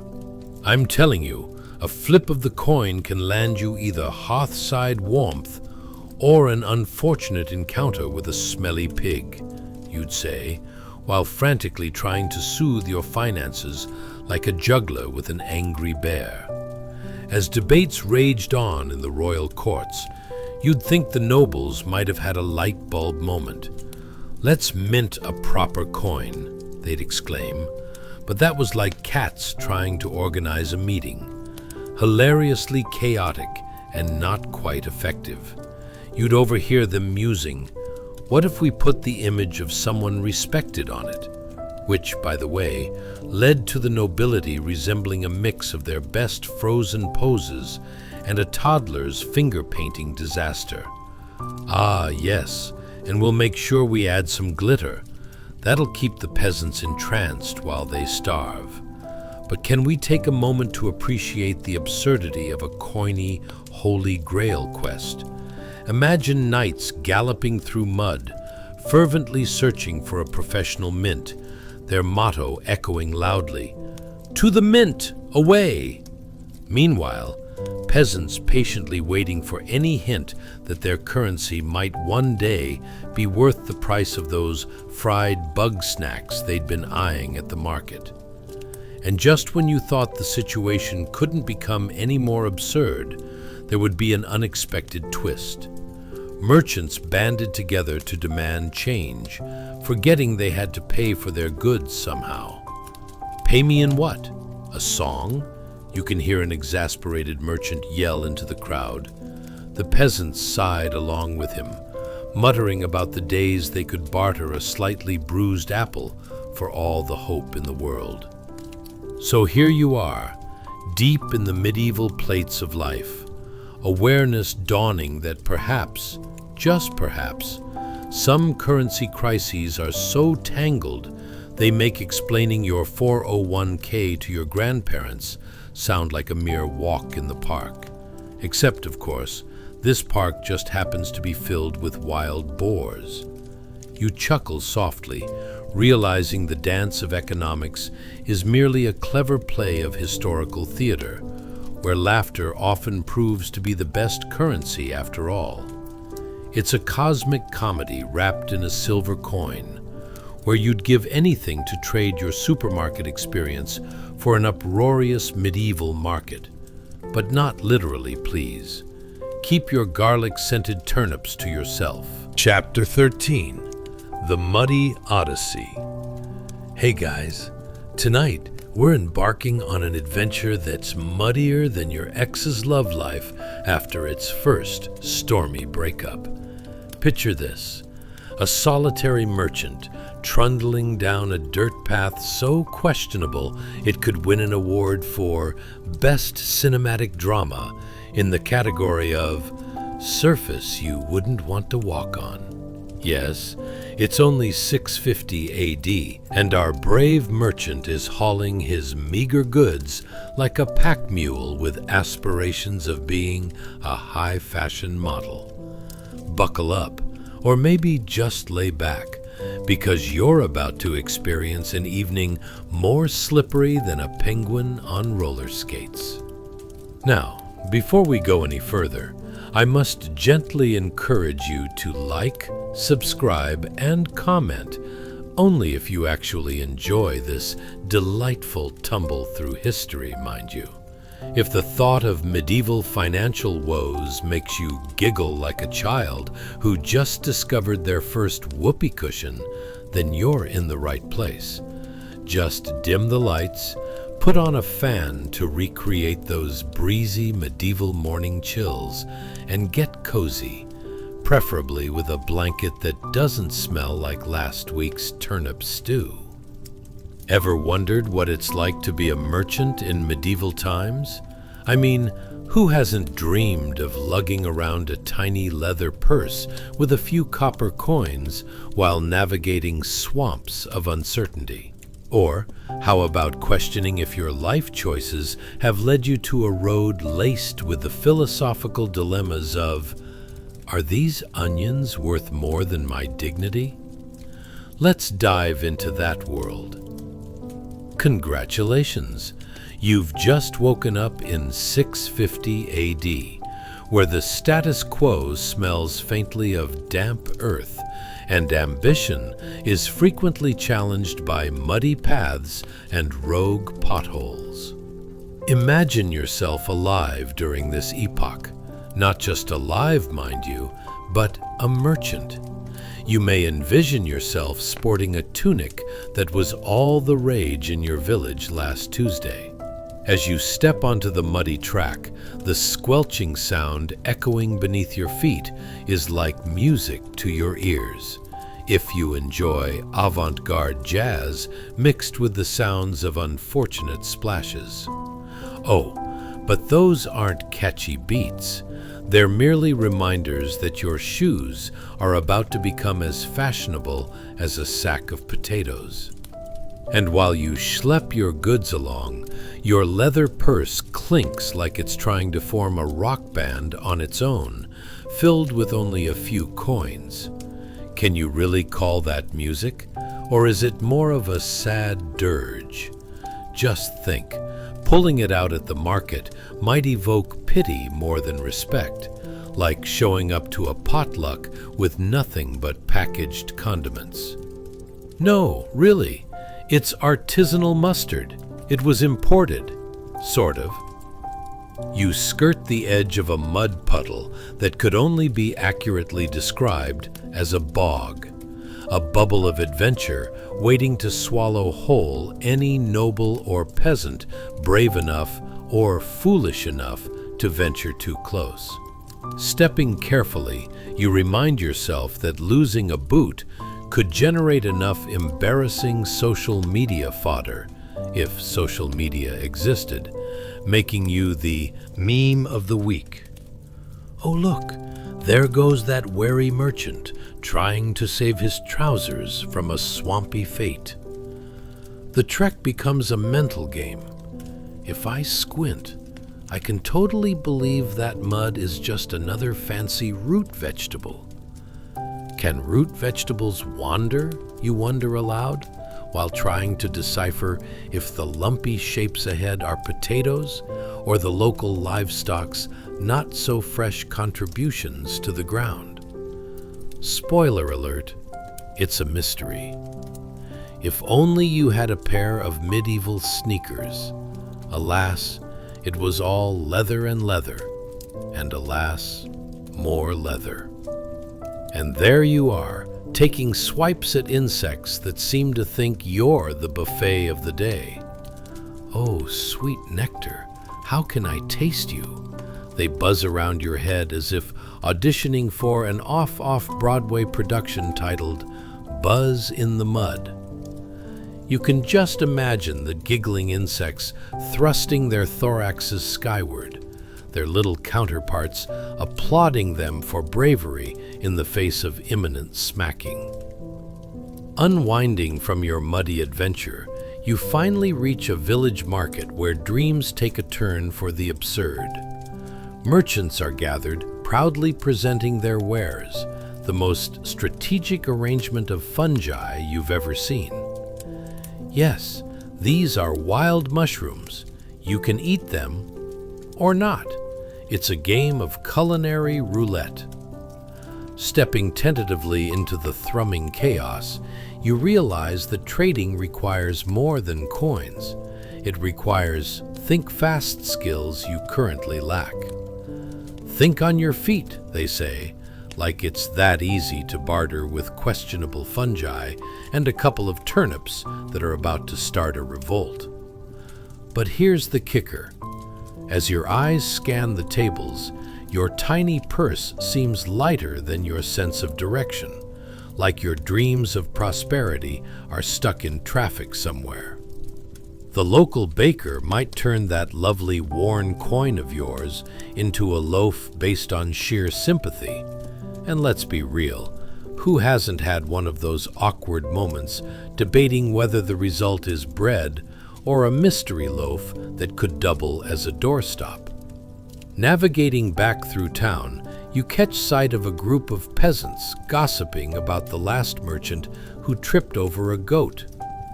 It's like he was practicing to be a fascinating statue. Do you think we should give him a new name? they wonder, cackling loudly. You nod in silent agreement, wondering if you'll be the next historical figure known for diving headfirst into the atrium of embarrassment. And with that, your journey continues, shedding light on the eternal struggle of trade against a backdrop of muddy roads, overabundant livestock, and far too many awkward exchanges. After all, in a world where a bad journey down a pioneering path can invite unexpected hilarity, you embrace the absurd and carry on. Sometimes, in the muddy trenches of life's commerce, laughter is the most valuable currency you can have. So, as you drift off into the surreal reverie of your dreams, a marketplace echoing with laughter, a world where every muddy step feels like a dance, remember, there's always a bit of joy waiting to be unearthed, even in the muckiest of situations. It's not just a road you travel, but a comedic saga begging to be told. Chapter 14, The Sciata Saga. Hey guys, tonight we're diving into something shinier than your Aunt Betty's brass knuckles, the absolutely riveting world of small-scale medieval currency. Picture this. It's 650 AD, and you've just found yourself squatting in a busy Anglo-Saxon market, surrounded by merchants hawking goods that radiate both charm and a hint of questionable hygiene. Now, take a moment to appreciate the tiny sciata, a coin so small and insignificant it makes your dentist's mini toothbrush look like a lumberjack's axe. But don't let its size fool you. This coin is your ticket to participating in what people stubbornly call the economy. Though honestly, some of you have had smoother transactions at the flea market. Now, before we really get into the thick of it, I must kindly ask you to like, subscribe, and comment, only if you genuinely enjoy this mishmash of absurdity and historical enlightenment, of course. If the mere thought of medieval financing makes you chuckle like a toddler who just discovered their reflection in a puddle, welcome aboard. Dim the lights, provide that gentle breeze with a fan, and wrap yourself up like a burrito in your coziest blanket. If only we could have a little sciata magic to make this more engaging. Now, let's ponder. Have you ever wondered how to haggle over a loaf of bread when you're too broke to buy a loaf of bread? Or how about trying to buy apples without looking like someone whose pockets are sewn shut? What's it like in an era where money can vanish faster than that leftover pizza from last Friday? And honestly, have you ever tried to convince someone that the change you hand them is worth just as much as their descendants' dream of investing in Bitcoin? Congratulations.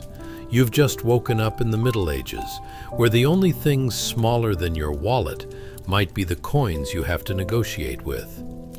Welcome to the colorful chaos of the village market, where the aroma of fresh bread mingles suspiciously with what might be last week's fish.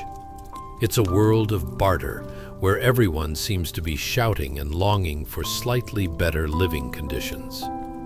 Picture it.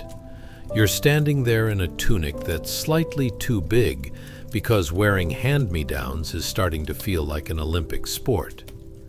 Enter the sciata, the precious little coin in your hand, glinting as if it were a rare gem discovered by a particularly industrious raccoon.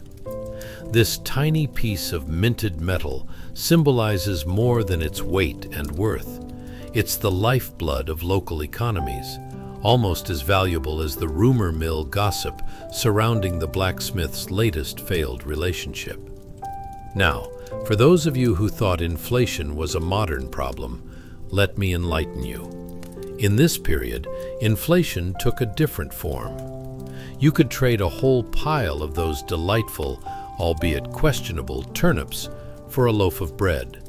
or a half slice of bread, depending on how generous the baker was. Feeling that day. Yes, you'd have to spin yourself a tale about the nutritional benefits of turnips, while awkwardly showing the bakers your particularly gorgeous sciata.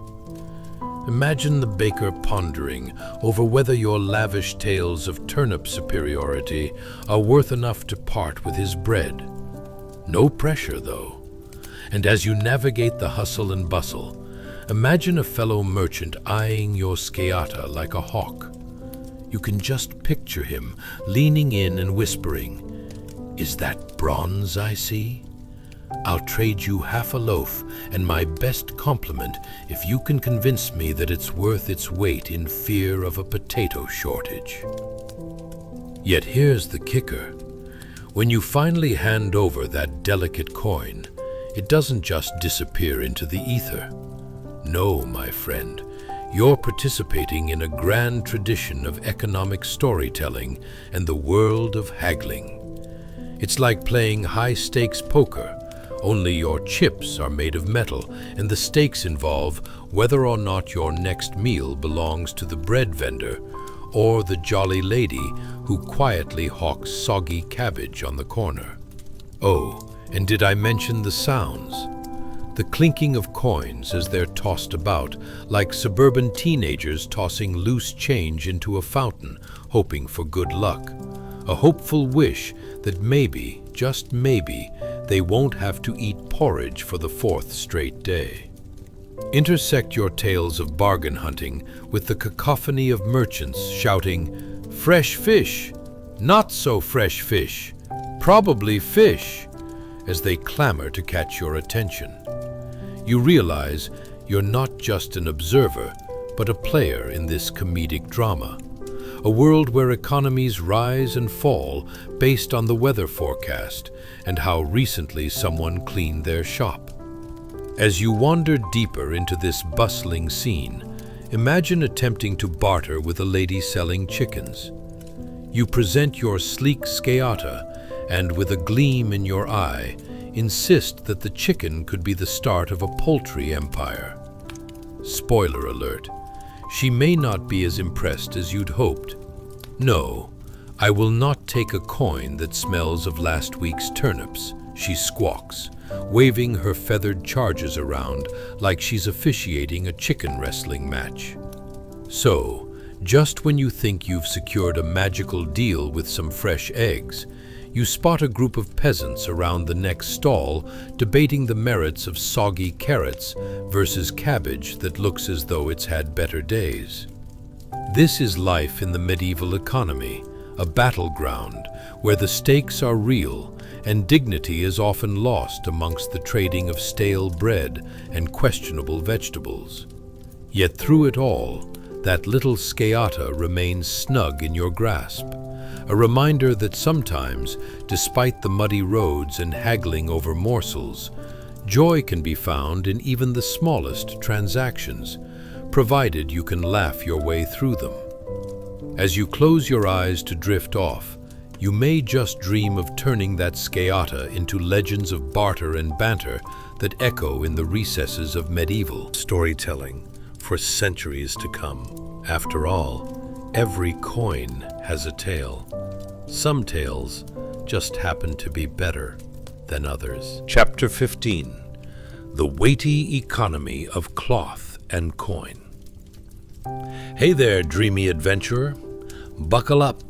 We're about to embark on a journey through the hustle and bustle of the early medieval marketplace, where currency is as light as a feather, but comes with weighty problems.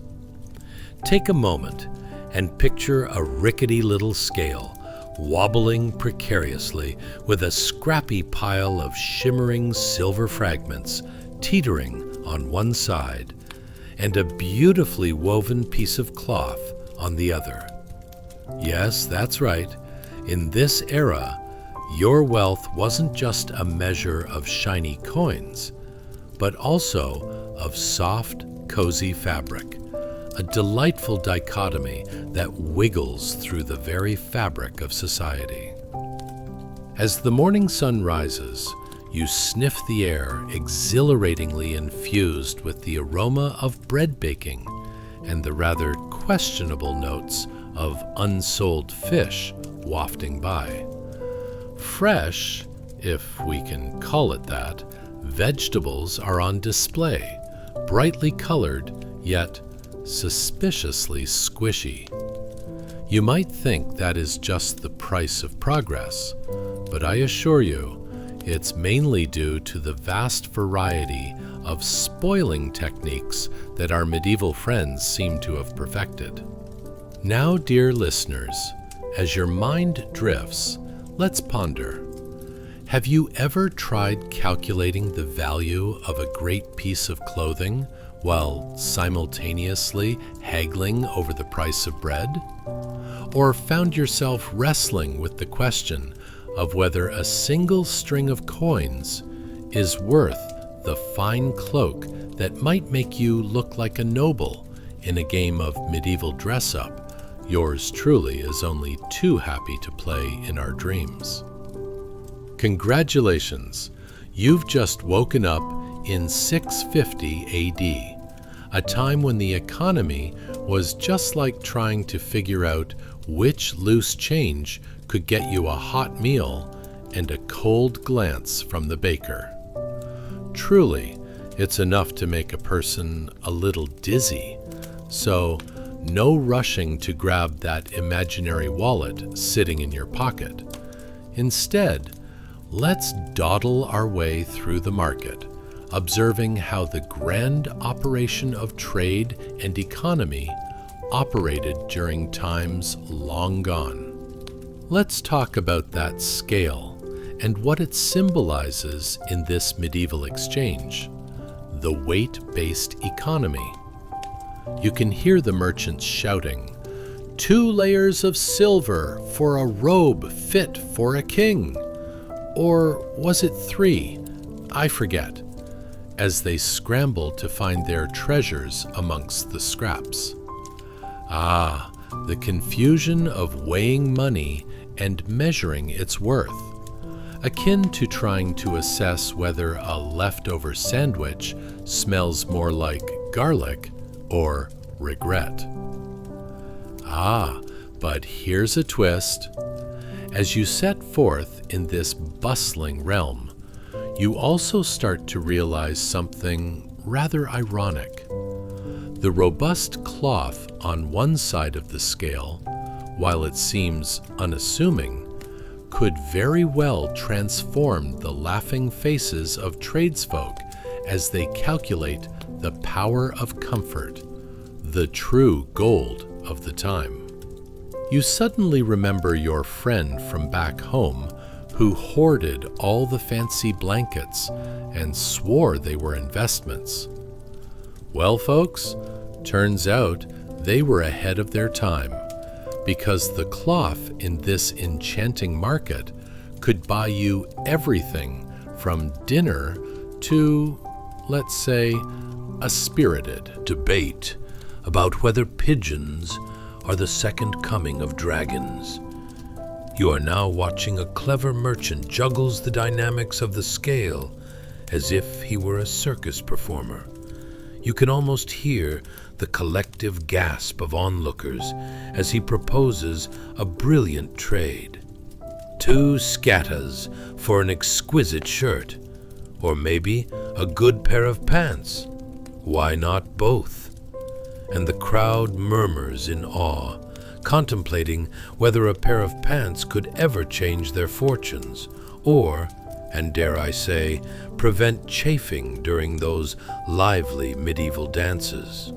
Now, while you may think that parting with that skein of silver is quite the sacrifice, it's variously like indulging in a slice of cake while your trainer gives you the look, a battle for your soul and sanity. But imagine the thrill as you place your one shining coin on the balanced scale, wondering if that will translate into a warm meal, or perhaps even a sturdy pair of shoes that wouldn't insult your feet. Then picture the drama as you take a step back, your thoughts jumbled by the various transactions unfolding around you. A lady, adorned in fabric that shines like the sun and smells like a dozen flowers, proclaims audibly, "I'll trade you 2 of my finest chicken eggs for your richest piece of cloth," to which the man beside her glares as if she offered him last year's turnip soup. The sheer absurdity of your surroundings makes you wonder if you've inadvertently stumbled into a performance art piece about medieval economics. Senses overwhelmed, yet an involuntary grin creeps across your face. In this ballet of bartering, how could anyone dare to argue that wealth is defined by shiny coins alone? Oh, and let us not forget the smell emanating from that rotting vegetable stall. It's an aroma so foul that you might swear that fellow with the twinkling eyes and a mischievous smile cooking something spicy at the corner might just be the solution to getting people to trade their fancy apparel for a little air freshener, or a swift exit from the market entirely. So, as you drift deeper into this absurd yet glorious tapestry of trade, remember this. The medieval economy wasn't built just on silver and gold, but on laughter, desperation, cleverness, and the occasional sense of dread that clumsily acts like a chatty acquaintance at a party. You could say it's like dealing with your neighbor's demanding pet, navigating the line between affection and sheer, utter chaos.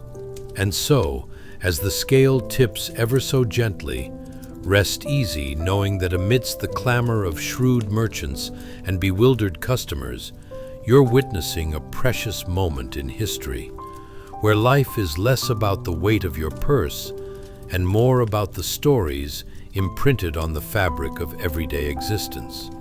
Because truly, if you squint hard enough, you'll discover that life's most valuable offerings often come wrapped in something a little less shiny, but infinitely more rewarding. Chapter 13.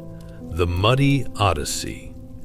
Hey guys, tonight we're embarking on an adventure that's muddier than your ex's love life after its first stormy breakup. Picture this. A solitary merchant trundling down a dirt path so questionable it could win an award for Best Cinematic Drama in the category of Surface You Wouldn't Want to Walk On. Yes, it's only 650 AD, and our brave merchant is hauling his meager goods like a pack mule with aspirations of being a high-fashion model.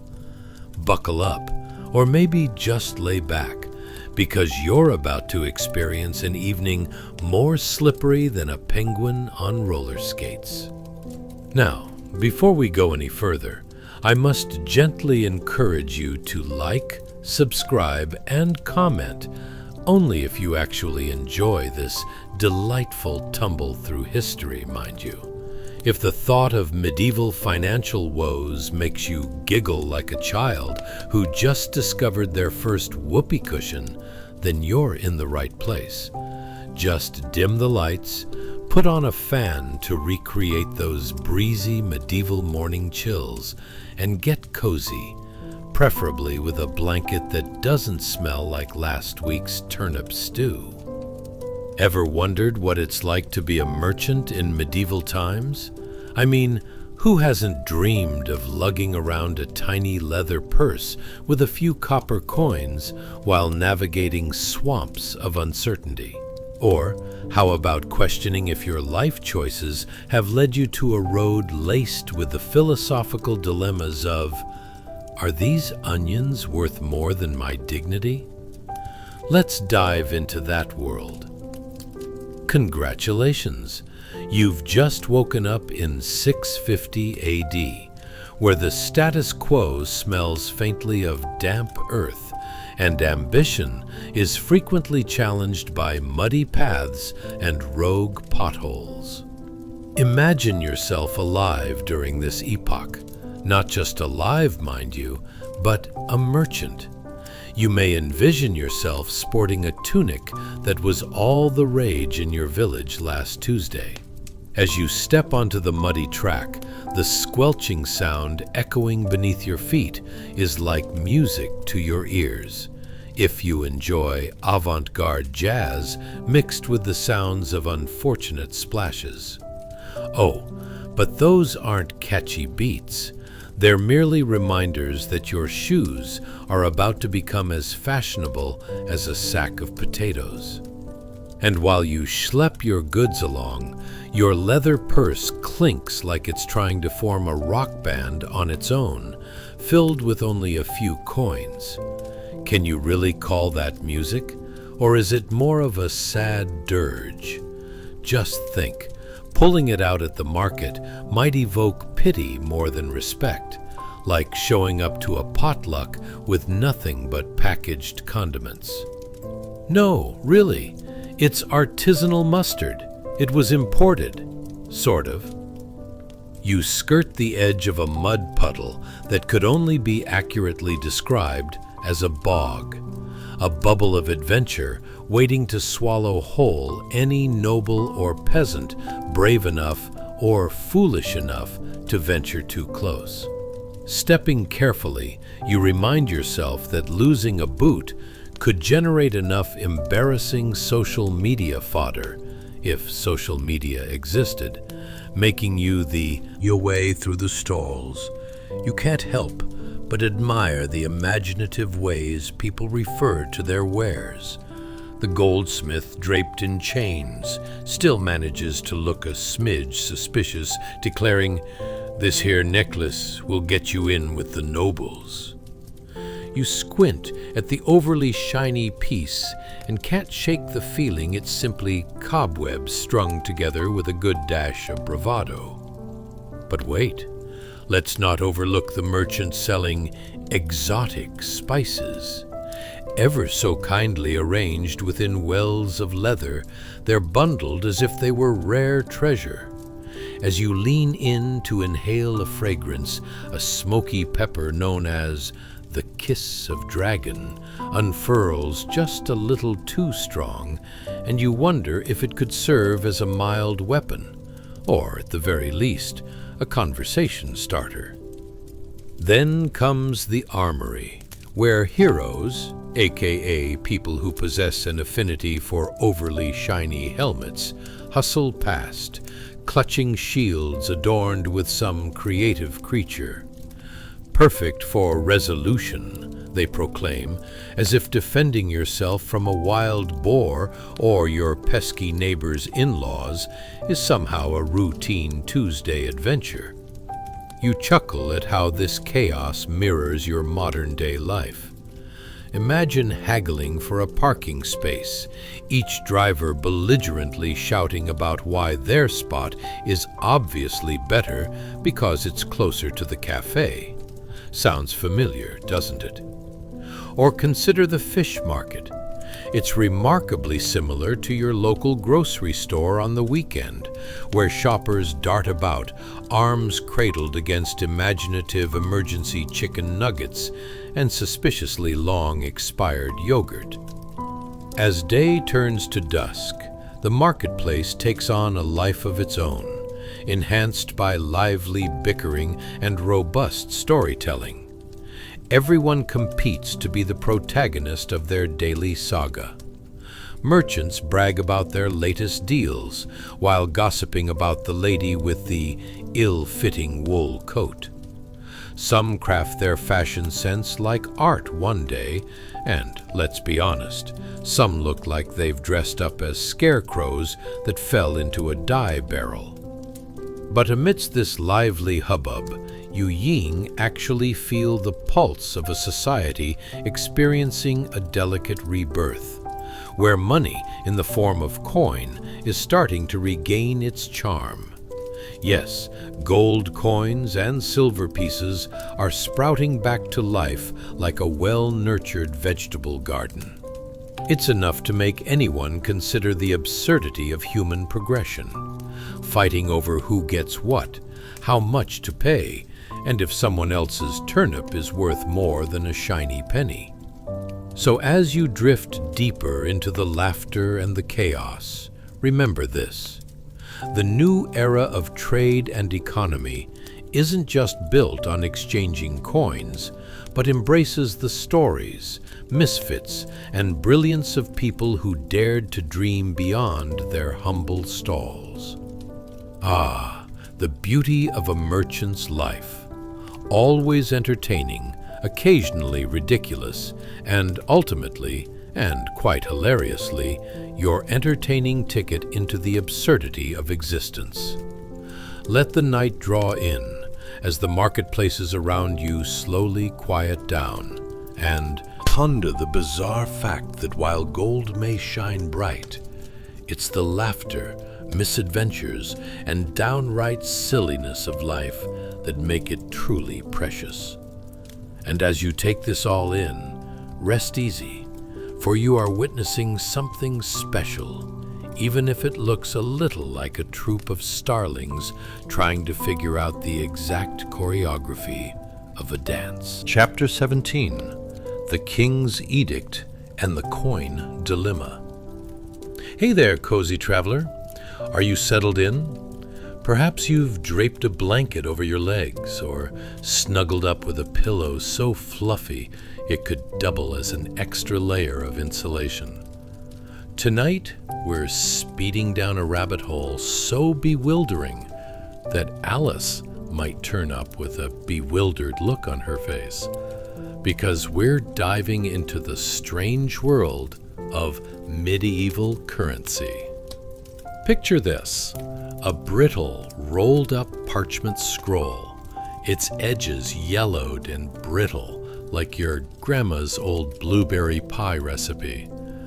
This scroll isn't just any old piece of paper. It's a royal edict from a king who, for all his bravado, might still panic at the sight of a budget meeting.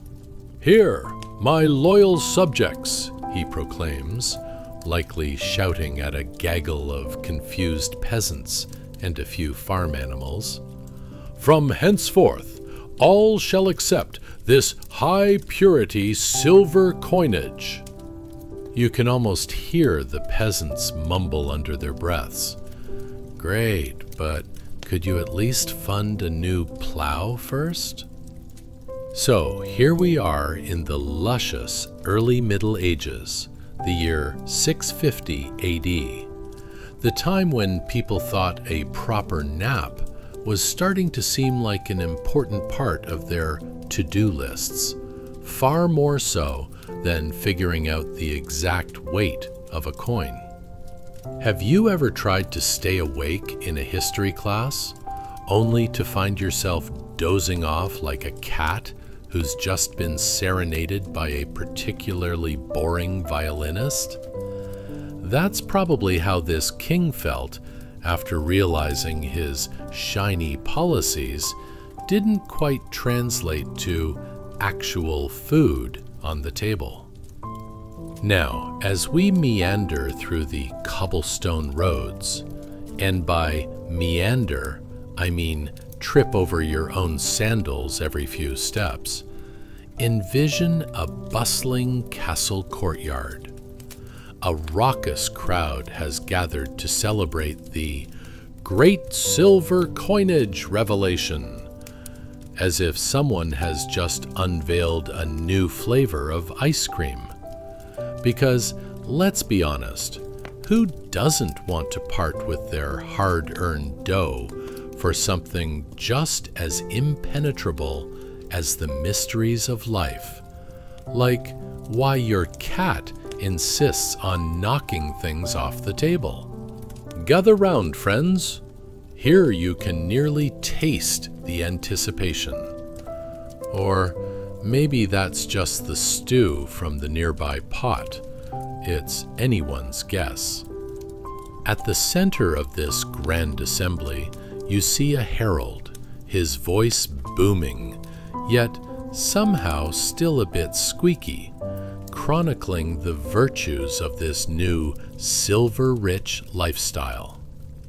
Thus it shall be said that all ruffians with homemade coins will face a consequence so gruesome they may wish they had stuck to bartering with sheep instead. Sure, it sounded potent, but really, the peasants were just fomenting over who had to step outside for a proper bucket bath afterward.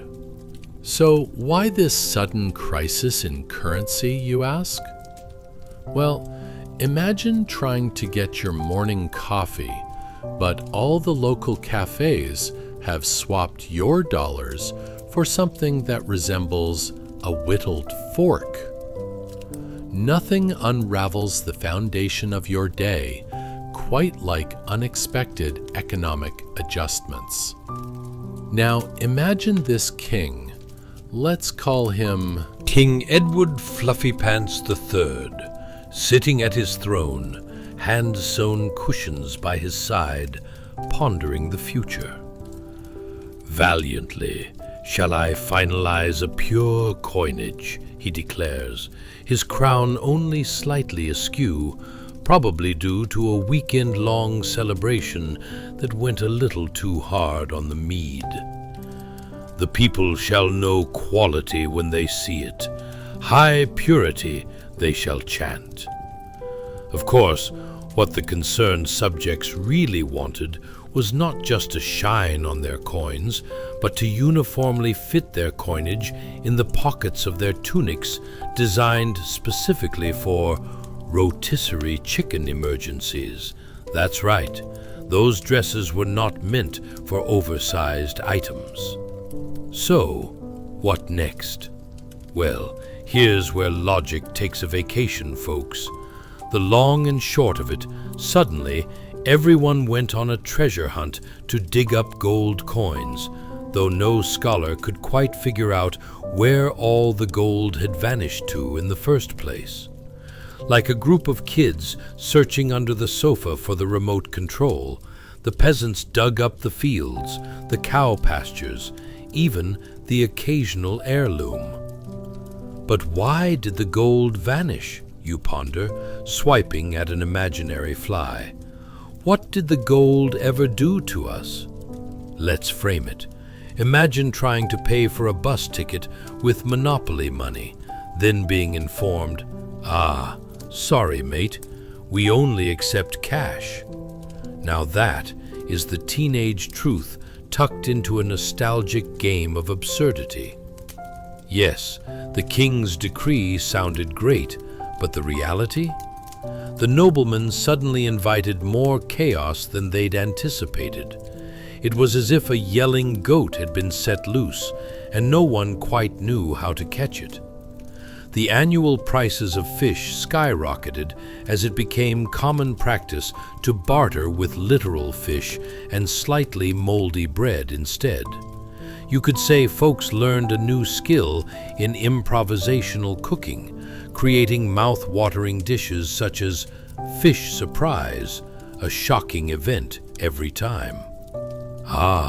Medieval economy indeed was more convoluted than necessary. So, as you begin to nod off, dreams of fish, coins, and men in tunics dancing their way to prosperity, remember this. In the grand play that was medieval life, the true riches lay not in gold, but in the laughter and absurdity of the journey itself. And if you listen closely, you can hear echoes of King Fluffypants calling for order, perhaps to settle who exactly gets to audition for the role of dancing peasant in the next economic crash. Sleep tight, dear friend, for the night may bring a new challenge, or perhaps just a peacefully plump chicken named Bert who believes he's destined for great things, like dinner. Chapter 18. A Bishop's Bling and the Economics of Piety. Welcome back, dear wanderer.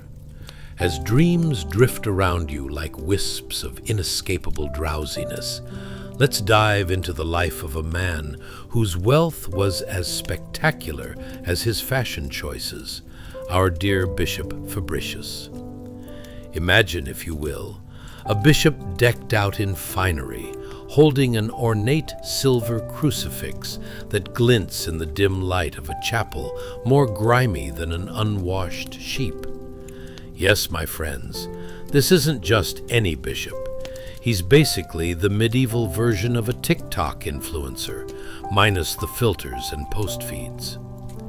Now, you might want to ask, what's the deal with all this wealth? Imagine a room filled with haggard peasants, dressed in tunics that barely qualify as clothing, grimly eyeing the opulent silver crucifix like they're starving kids staring at a cake in an infuriatingly unreachable display case. One can almost hear the unspoken thoughts floating through the air. Hey, Bishop, could you share a bit of your treasure? Or are we just supposed to worship from afar while you flaunt your bling? The bishop, feigning modesty, might reply, "Ah, but these adornments are merely symbols of divine favor." Right, sure. That's what they all say about the glitzy stuff, isn't it? As the early Middle Ages shuffled along like a sleepy sloth on a Tuesday, the church was the reigning economic powerhouse. Imagine a game of Monopoly where one player keeps pulling all the get-out-of-jail-free cards, while the rest of you are huddling in the corner, waiting for someone to land on Boardwalk so you can finally get that mortgage paid. You may think that the church did it for spiritual reasons, but let's be honest. It was a business model dripping with good old-fashioned greed varnish. So, here's the scene. Bishop Fabricius, an expert in the fine art of bilking both the pious and the profit-minded alike, held court. His silver crucifix looked like something you'd see in a horror movie, only less plot twist and more the audacity of wealth. Was he trying to send a message? To remind everyone that a little bejeweled, shiny thing could guarantee his spot in heaven. Think of it as the original Bling Bishop campaign, only this time the only followers were either drooling in envy or rolling their eyes behind his back. Now, this was not just about flaunting wealth, though it definitely helped with the whole holier-than-thou vibe. In truth, these extravagant displays were designed to stabilize a wilting economy. For all those who think medieval life was punctuated by feasting and merriment, welcome to the reality check. Peasants were not feasting. They were grinding their teeth over last week's turnip stew. With the slow, almost comical tumble into financial disarray, every shiny buckle or glimmering holy artifact was a beacon of hope, or possibly a glistening effigy of despair in a world where gold coins had become as mythical as unicorns. You see, the church provided something the average Delilah and Doug didn't get much of, a semblance of stability in an age when a good night's sleep was often interrupted by nightmares of unpaid taxes. They dealt with the economy by promising heavenly rewards for those who sacrificed their earthly wealth. It's sort of like clicking "I agree" on 47 pop-up notifications. Everyone holds their breaths, just hoping to make it to the other side without a complete mental breakdown. Imagine the whispers on the cobblestone streets as desperate villagers peddled goods and livestock like they were in a medieval Shark Tank, hoping for a break, but getting only a "no thanks," or worse, a divine elbow to the gut. And let's be clear, those who couldn't make the right sacrifices to the bishop, if you found yourself on the wrong side of the economic ladder, you might as well have been trying to win an Olympic medal in potato sack racing. It just wasn't going to happen. Time marches on. and so does the bishop's financial escapade. He'd travel from town to town, his retinue of followers trailing behind him like a cacophony of clattering pots and pans. "Hark, the holy man cometh," they would shout, and inevitably another poor merchant would go belly up, trying to scrape together enough offerings to avoid a curse. The economy twisted, turned, and, because why not, danced the Macarena, keeping nobody in charge and everyone teetering on the edge of a nervous breakdown about how many fish were truly worth a single silver coin. And thus, while Bishop Fabricius strutted about with his glimmering crucifix and prosperous claims of salvation, the everyday folk struggled to figure out whether their next meal was coming from the church, their fields, or, let's be real, a neighbor's errant goat. So there you are, my friends, nestled in this medieval mess of muddled intentions and handheld crucifixes. If the financial crisis of the time taught us anything, it's that even in the shadows of wealth and sanctity, everyone was still trying to figure out who owed whom a favor, especially when you were using your next meal as currency. So as you let the soothing fabric of these stories envelop you like a cozy jump into an oversized bed, remember, the bishops may have held the keys to economic fortune, but humor remained the real currency of the common folk. And maybe, just maybe, it'll be enough to keep your dreams calm tonight. Or at least provide some comic relief until morning arrives with all its headache-inducing responsibilities. For the record, anyone offering a potato sack as an alternative attire, just know it wouldn't have won any fashion awards back in the day. Chapter 19. A Dinar's Dream and the Miseries of Medieval Money. Hey guys, welcome to a world so absurd and medieval, you'd think the set designer was a goat on hallucinogens. Tonight, we're diving into the glittery chaos of the Islamic world between 650 AD and the early Middle Ages, a place where gold dinars and silver dirhams flowed like gossip at a village tea party. Just imagine, you're strutting around a bustling market where the currency sounds way cooler than just squinting at dirty coins.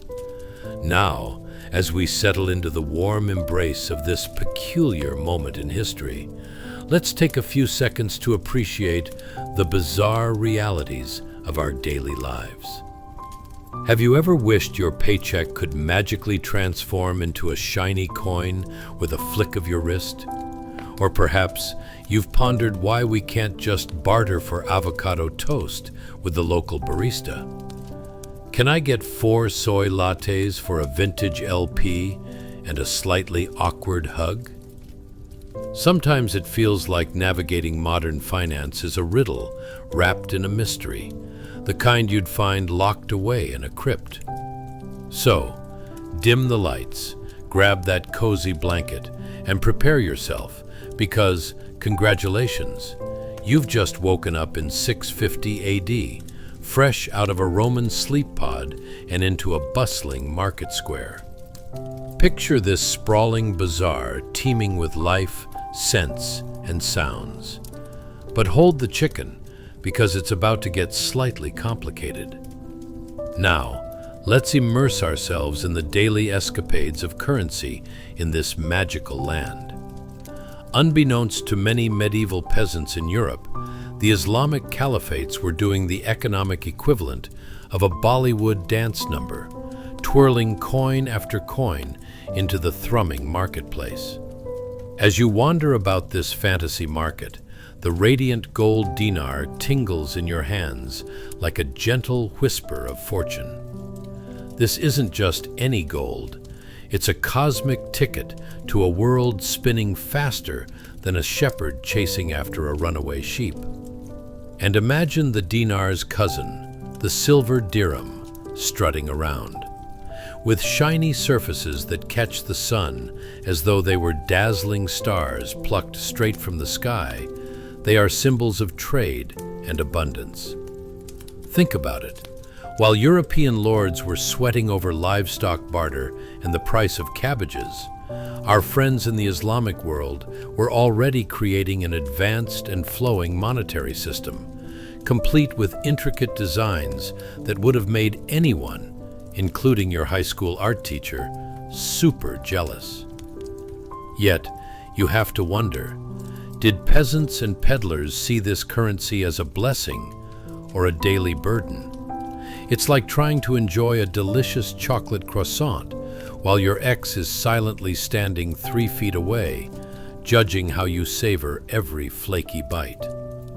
One minute you're rolling in coin, blissfully trading spices and cloth, and the next, you're nearly juggling your possessions as someone aggressively barters for half a loaf of moldy bread. Ah, springtime in the market square. As you wander further into this Charming chaos, a persistent question arises. How were these shiny coins being transported anyway? Did they have a medieval version of a secure bank? Perhaps they just tossed it all into a suitably large goat skin pouch and hoped for the best. But again, remember, we're talking about the Middle Ages. I can only assume security was as welcome as a lumberjack at a knitting circle. Let's take a moment and savor the absurdity of trading methods. Ever tried to barter as an awkward middle schooler at a lunch table? I'll give you my apple slices for your fruit roll-up. Oh, the tension was palpable.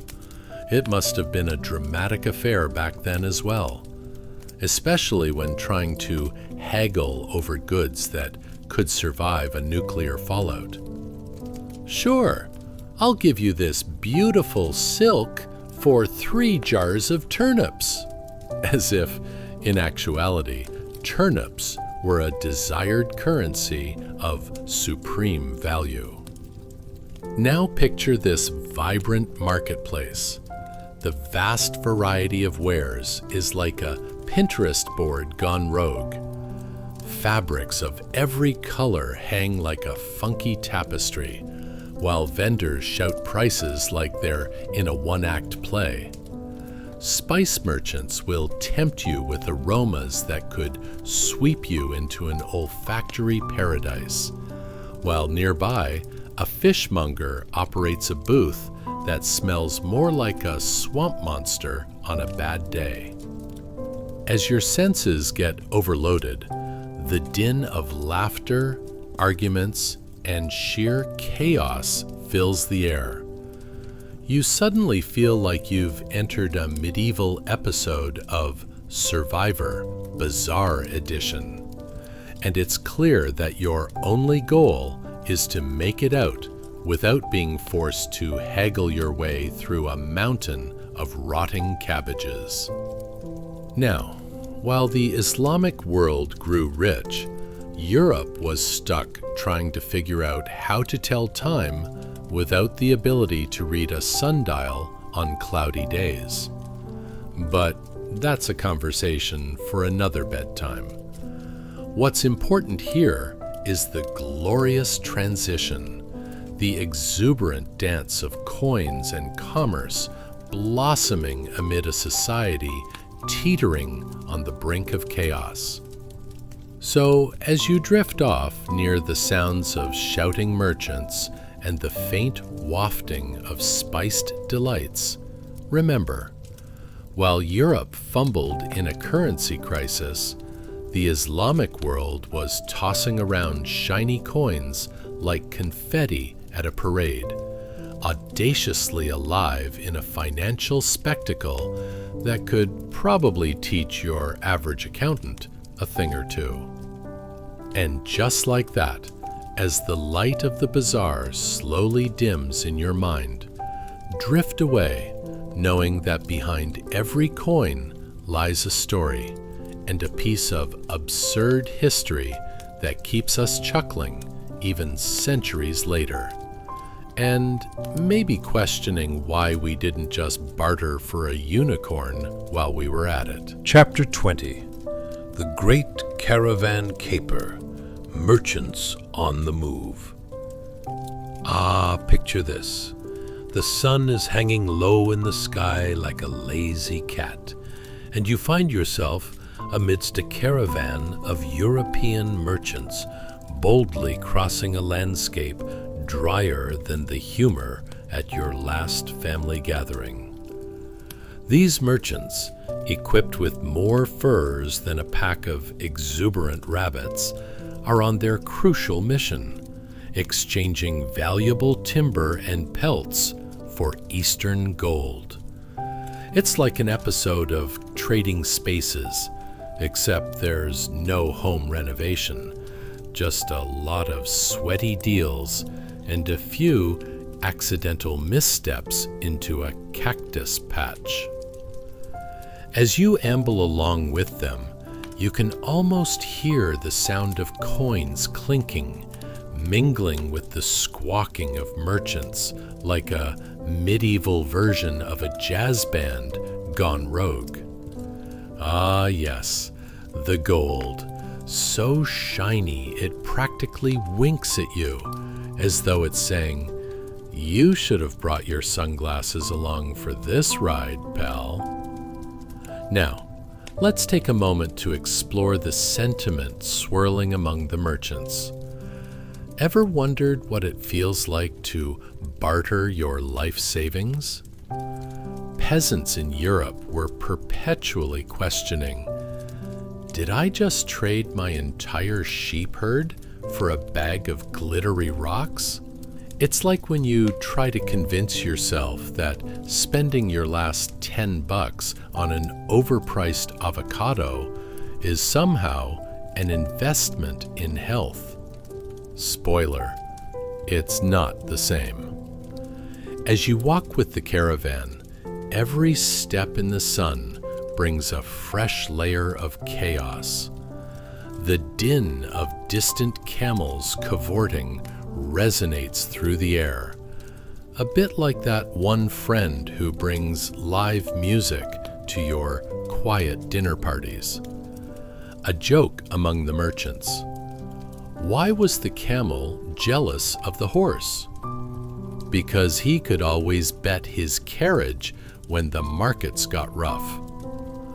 The laughter that follows is contagious, making you wonder whether these folks were traders or an impromptu stand-up troupe. Can you smell that?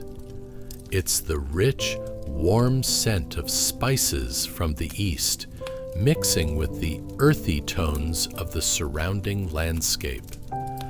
Nothing brings a sense of home like the aroma of cardamom and cumin, right?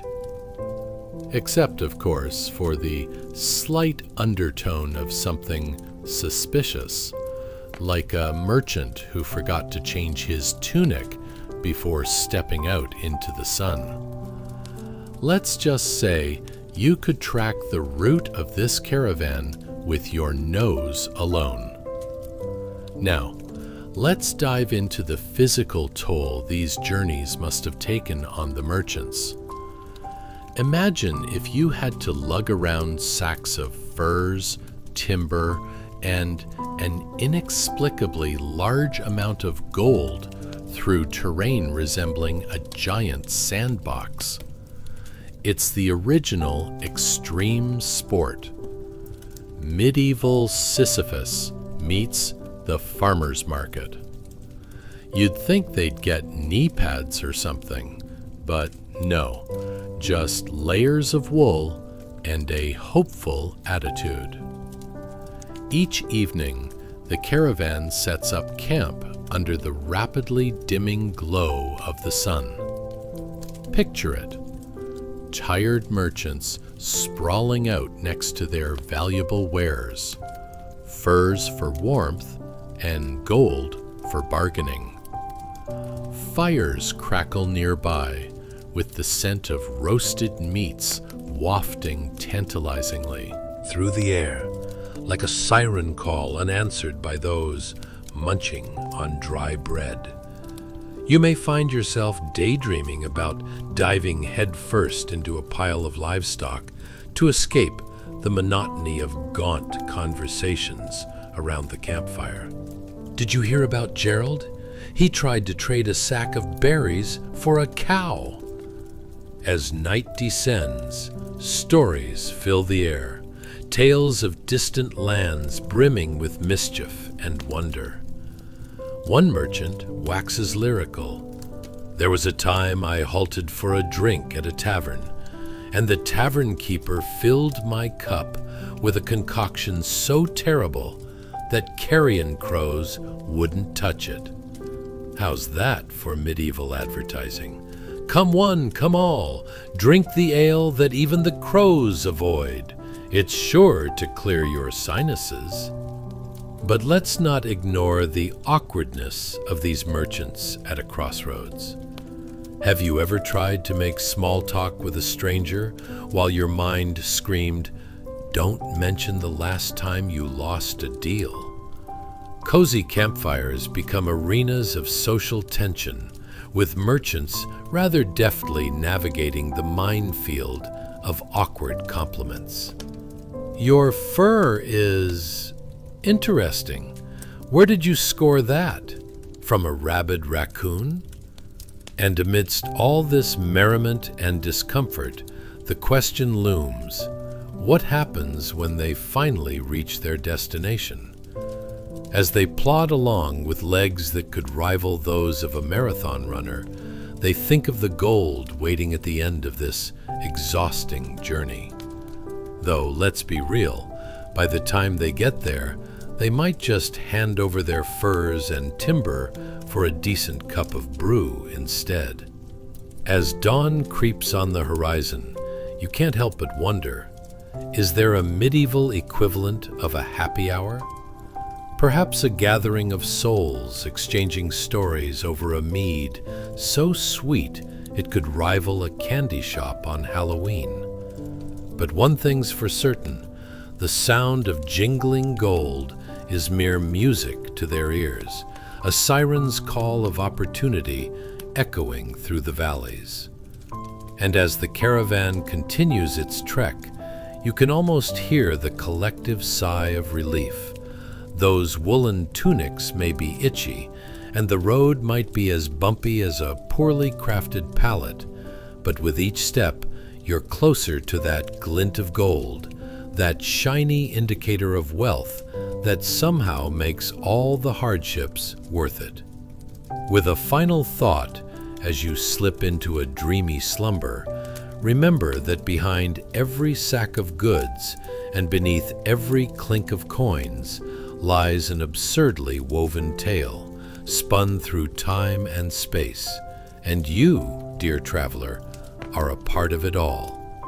So, close your eyes, drift away from the absurdity, and let the shimmering gold carry you into a blissful night's sleep, as you await the next leg of your historical hilarity. Chapter 21. The Peasant's Dilemma. Labor for love or rent?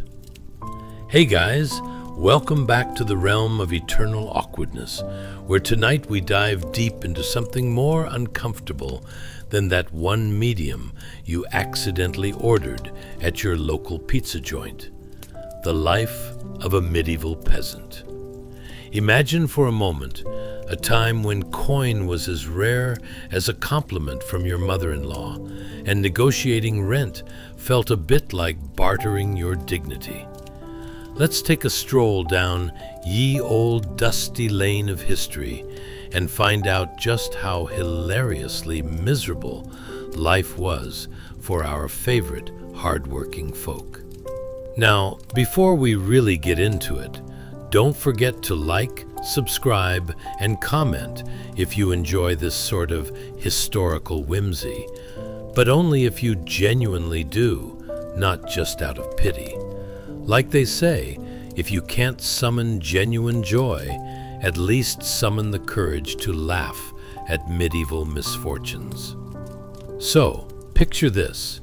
You've just woken up in 650 AD, and immediately you're hit by a wave of unpleasant realizations. The smell of damp earth is basically your new perfume. Congratulations! And what's that? Oh, right, it's your feudal lord, who's as charming as a rogue goat and twice as demanding. No cash? No problem, he says with a smile that screams, "You'll work until your hands resemble a shovel." What's your payment method, you ask? Well, it's a lovely system called labor for rent. That's right. Instead of coins, imagine handing over a couple days of manual labor, because nothing says, "Welcome to the future," like being stuck in a medieval version of a really bad job fair. Ever thought about offering 2 days of backbreaking work just for some shoddy accommodation? Kind of puts that side gig you're doing on Uber Eats to shame, huh?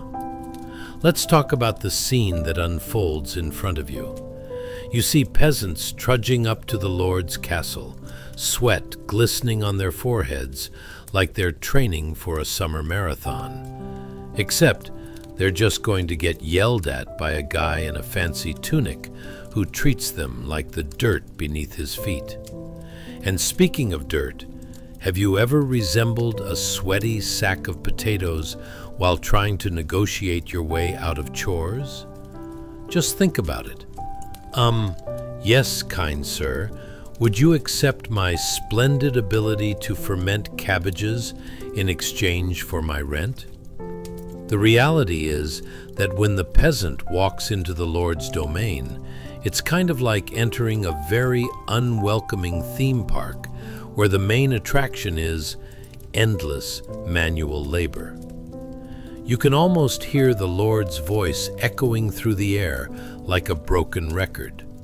You're late with your labor payments, as if he were some sort of medieval DJ spinning despair instead of tunes. But let's set the stage. The Lord, perched on his throne, looks like someone who fancied himself mighty because his plate was always overflowing with roast meats, while the peasant is there, clutching an empty stomach and dreams only slightly less dashed than a broken cartwheel. "You owe me 2 more days of work," he proclaims, waving his arm dramatically like he's orchestrating a symphony of despair. What do you do? How does one negotiate when their only wealth is the sheer power of their blisters? Most peasants were left to barter their labor in a desperate attempt to secure a spot on the Lord's good side. Picture the bustling scene, a lot of grumbling and perhaps the occasional "let's haggle" turned into a brief physical comedy act where one wrong move sends someone tumbling into a particularly stubborn mud puddle. Who doesn't want to see a Lord's servant done up in nature's finest decor? Fashion tip: mud is the new black. Every hour of toil feels longer than the last season of your favorite show streaming on repeat. You can almost hear medieval folks complaining. Why is this so much harder than porridge making? Laboring in fields under the broiling sun, pulling weeds requires more dedication than maintaining a thriving Instagram account, but their persistence was vital for survival. You'd think they were trying to outcompete the local breakfast cereal companies for that sweet, sweet grain. But alas, the constant struggle comes with silver linings, like learning the knack of making friends with every member of the livestock community. Hey, Bessie, how are your utterly delicious milk secrets coming along? Any chance you'd swap a good gossip for a day's labor? Yes, the only relationships more complicated than feudal contracts were the ones with barnyard animals. And then there's your dear neighbor who has just returned from a little too much fun in the fields. "You won't believe this," he exclaims, looking exhausted. "I just offered 3 days' worth of mucking out the stables for 1 loaf of bread." Sure, it sounds appealing, but let's be honest. Everyone's got that one friend who takes their bartering game a little too seriously. "You mean you paid 3 days for this? I just got a night's sleep in exchange for a whole flock's worth of wool." Now, here's where the absurdity really sets in. After your grueling labor shift, just when you thought you could catch a breather, the Lord's minion shows up, demanding more. It's like being in an endless loop of chores, but without the comfort of binge-watching your favorite shows at the end of the day. Work, eat, sleep, repeat, with the occasional existential crisis to keep things spicy. As the long days stretch on and back pain becomes a familiar companion, you start to wonder if being a peasant in medieval Europe might just be a cosmic experiment in patience and endurance. Did I really trade my dignity for a piece of bread? Could any experience truly be that funny? And remember, folks, grimness aside, behind every laborious day lived is an oddly amusing tale unfolding, a testament to human resilience, or perhaps just humanity's ability to laugh through the madness of medieval life. After all, isn't humor the best currency of all, even for those too busy to count? So take a deep breath, my friends, as you contemplate a world where trial by labor is the norm. Perhaps it might just be time to drift into slumber with dreams of playing the feudal lord oneself, or at least convincing the neighbor to share that loaf of bread. Sleep tight, dear peasant. Chapter 22. The Silver Shadow. Coins and Chaos in Medieval Times.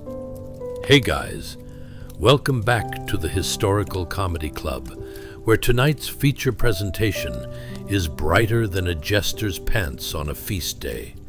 We're diving into the mesmerizing, slippery world of currency, that shiny, jangly stuff that rules our lives even now. Just ask your wallet. Yep, you guessed it. Tonight, we're talking about why gold vanished during the medieval economic crisis.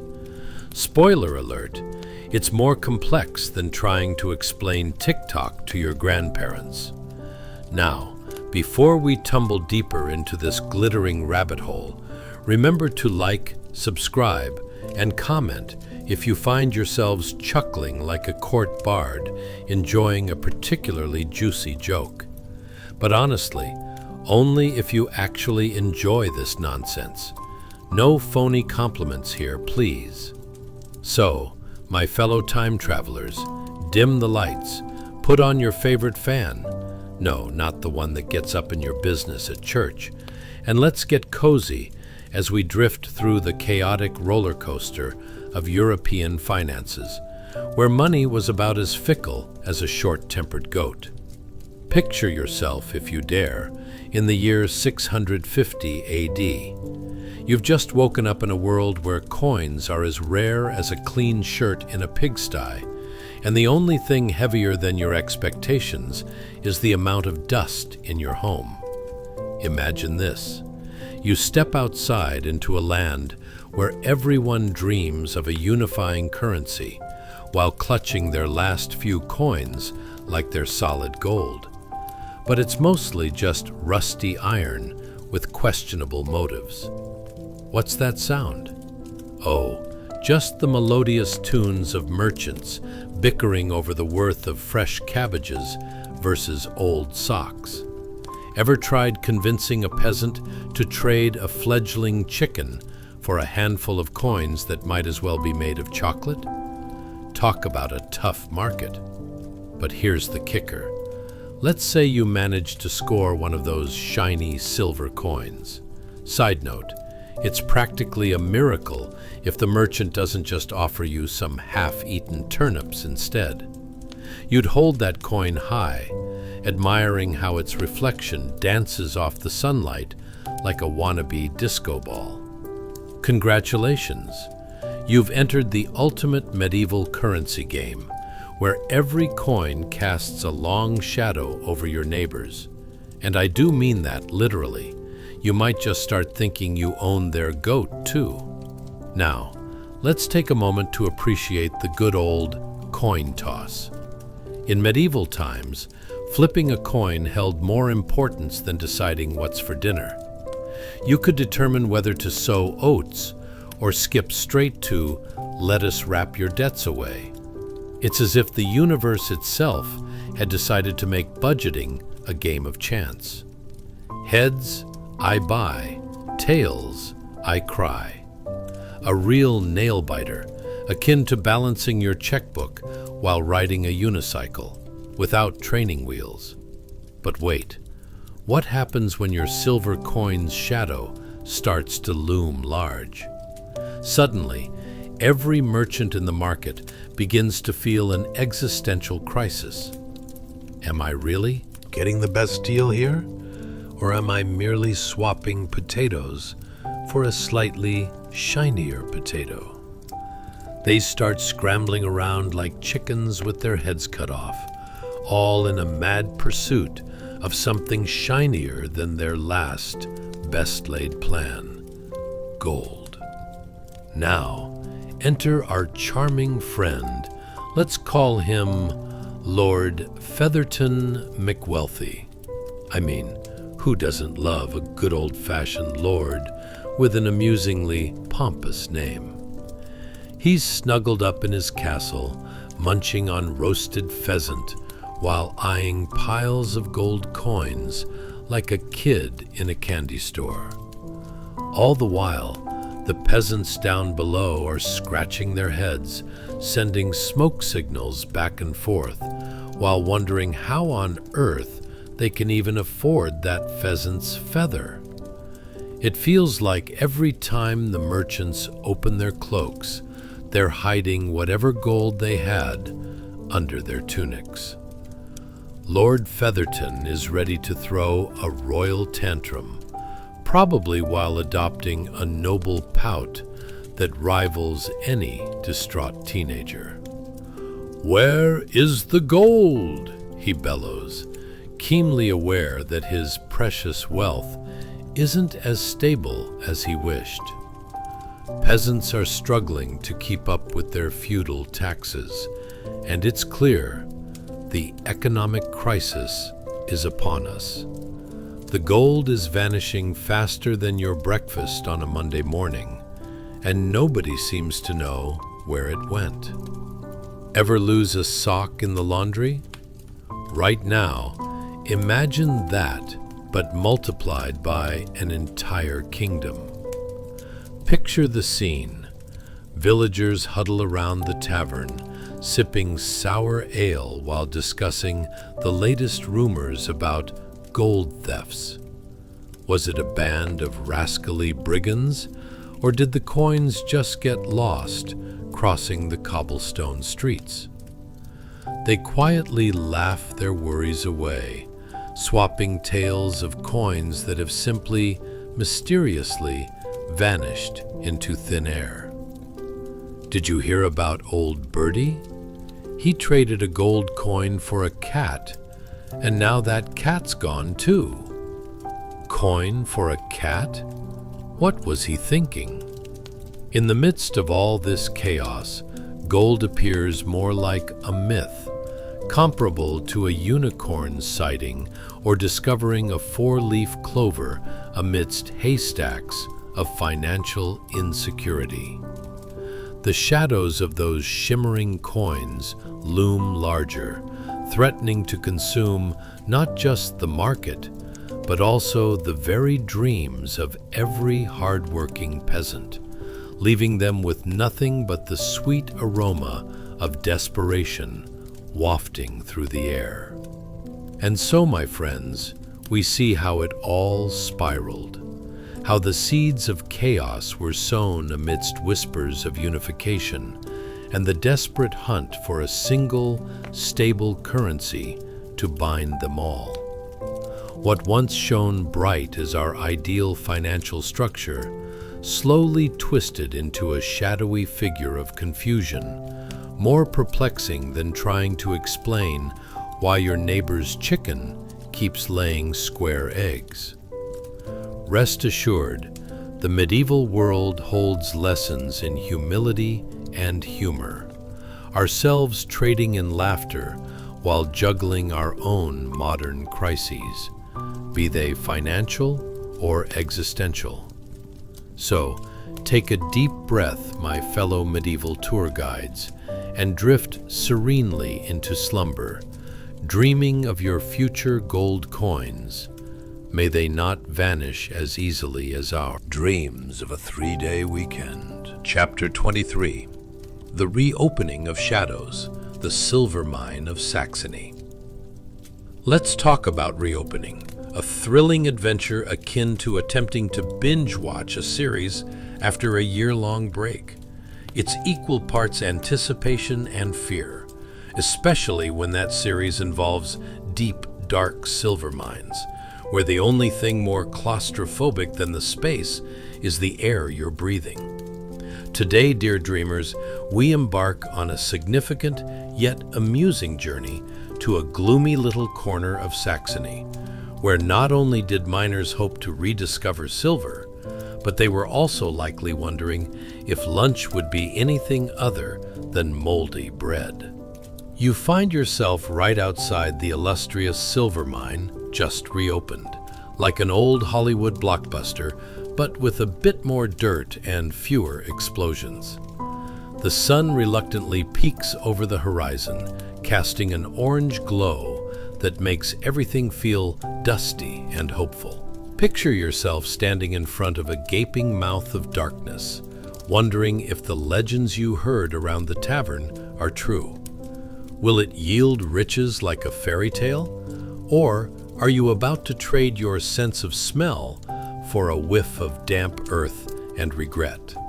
In the distance, you can hear the muffled sounds of workers sorting tools and nervously clearing their throats, because apparently, telling a cave that you're coming to mine for shiny rocks requires a proper introduction.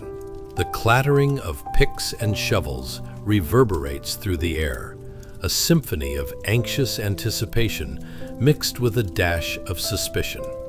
After all, you wouldn't want to accidentally wake whatever slumbering creature is rumored to live below the surface, especially when it might harbor dinner plans that don't include you. Can you smell that? No, not the fresh mountain breeze. It's more like a blend of damp earth, perspiration, and the lingering scent of, "What on earth did I step in?" reminiscent of a bad day at the livestock auction. Just as your nose begins to curl in indignant protest, a whiff of something oddly toothsome wafts past. The cafeteria special of the day apparently involves a hearty stew made from, well, let's not ask too many questions. As workers gather, they exchange stories about the mine's infamous last closure. The grim legend includes disappearing miners, shadowy figures, and possibly a very confused goat that wandered deep into the caverns and hasn't been seen since. Last time we were down there, one miner says, tilting his head in dramatic fashion, I almost found the end of the world, or maybe just a really bad batch of mushrooms. Either way, I'm not going back without a helpline. Before plunging into the belly of the beast, have you considered what life is like for the miners? Do they get snack breaks? Do they argue about whose turn it is to retrieve the cobweb-covered lantern? In modern terms, it's like preparing for a corporate retreat, except this time, the team-building exercise involves avoiding cave-ins instead of trust falls. One miner, wearing a helmet that looks suspiciously like it's been a few decades overdue for an update, tries to sound brave while sharing the legend of the Whispering Shadows. Sounds ominous, huh? It's the medieval equivalent of workplace horror stories, complete with late-night adventures gone horribly wrong. As the crew scuttles inside, a wave of cold air sweeps through, reminiscent of an old refrigerator. And hey, while we're at it, how about a round of applause for the ingenious cave designers of yore? Because nothing says, "Let's get rich," like navigating a labyrinthine, dirt-clad structure where every dark corner whispers sweet nothings of doom. You pretend not to step over the occasional rock that could very well be someone's lunch from last week. Once inside, the pit's damp walls glisten like they're about to impart some sage advice, like a parental figure who's seen it all. But beneath the surface of all that glistening, there's also a sense of desperation, of hope, really. This mine, once upon a time, held the promise of wealth. It didn't just produce silver. It was the lifeblood of dreams and ambitions for the local populace, transforming potatoes into potential pastries and worn tunics into something resembling status. Oh, but remember the risks, friends. Imagine descending deeper into a world where the air is as thick as molasses, where the glint of silver is sometimes just that dusty old rust on your brother's sword. Ever attempted to discover hidden treasures in your attic, only to uncover an old sock collection? It's downright dangerous. You might get lost, or worse, trapped in a storage unit filled with sentimentality. Every clinking sound echoes ominously, the workers squinting into the shadows, half expecting to see a troop of anxious squirrels handling the torch-lighting arrangements. "Did you really think this was just a mining operation, Sam?" a miner groans. "I've heard they're tightening up security, what with the whole resurgence of silver vibe, and a few of us might end up rumored to be bandits just because we can't find the light switch." And thus, the reopening of the mine becomes not just about the lustrous silver, but a quest wrapped in the rich textures of absurdity, dreams, and midweek doubts. Picture troubadours serenading about a brave band of miners looking for more than silver, like a decent meal, a nap, or just someone who cleans up the vague aroma of past disasters. So, my friends, as the shadows deepen and the workday reveals its labyrinth of chaotic thrill, we rest assured, knowing that the spirit of adventure consumes us, making even the dullest of pursuits spark into something brilliant. Just like attempting to explain life's complexities to your cat on a rainy day, where every misstep becomes an exercise in laughter. With dreams of silver glimmering in the back of your mind, let yourself drift into slumber. May your dreams be as vibrant as the ores beneath the ground, and may tomorrow be as brilliantly absurd as returning to find those shiny riches tucked safely within the depths of this unforgiving world. Chapter 24. Lords of land and frequent messes of misery? Let's talk about power, specifically the sort of power that doesn't come from wealth in shiny gold coins, but from an abundant supply of muddy land and the very human ability to tell others what to do. Welcome to the merry era of feudal lords, where the real estate market was a wild ride and land was king. Today you find yourself in a realm where the only thing more inflated than the sense of superiority of many nobles is the number of peasants getting ready to dig more potatoes. Congratulations! You've just woken up in 650 AD, surrounded by the picturesque yet rather chaotic landscape of the early Middle Ages, where horse savers are likely more reliable than accountants, and each day is one thrilling, Will they or won't they drama about the weather? You may be wondering, have you inadvertently joined an episode of House Hunters, Feudal Edition? And why does everyone seem more concerned about the condition of their horse than the contents of their pantry? As you step out of your makeshift dwelling, a modest affair that can best be described as a combination of minimalism gone awry and, let's not mince words, a goat's worst nightmare, you can almost hear the distant hum of feudal life.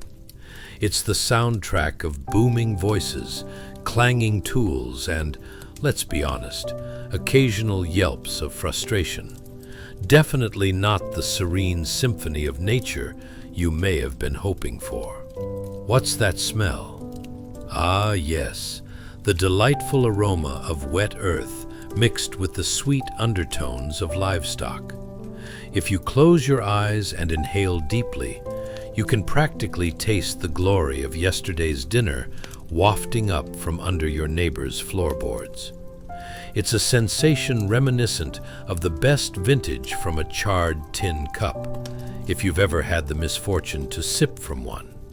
Remember, socializing in the early Middle Ages was a bit like staring into the abyss, pleasurable for a fleeting moment, but filled with the living embodiment of your last meal. Feudal lords were rather like the social media influencers of the time, only instead of trendy jumpsuits, their power came from having more land than your neighbor.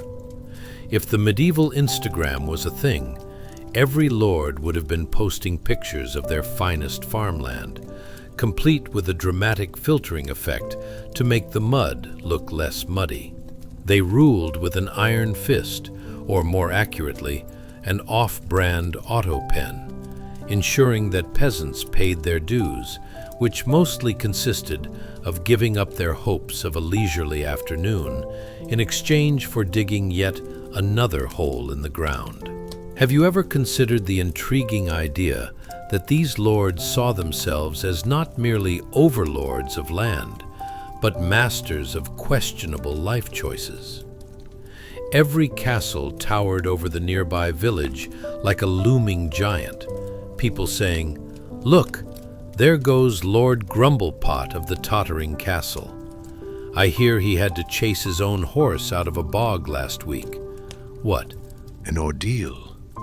In our modern world, that's pretty much the equivalent of seeing your neighbor's car stall at the worst time possible and thinking, that could have been me. Now let's talk about the peasants. Oh, blessed be their dirt-smeared faces, struggling valiantly in the hot sun while sweating more than a lord's underling during tax season. These men and women toiled from dawn till dusk, earth always stubbornly clinging to their fingers, not unlike an overly affectionate cat. Slumped over in the fields, they wrestled with the combination of dirt, weeds, and the existential dread of whether today would bring a decent meal or one more terrifying turnip substitute. And the lords? Oh goodness, they were too busy choosing which opulent brocade to wear, while feasting on dishes that practically begged to be Instagrammed. Ever watched someone snack on a roasted leg of lamb while feigning concern over a minor peasant rebellion?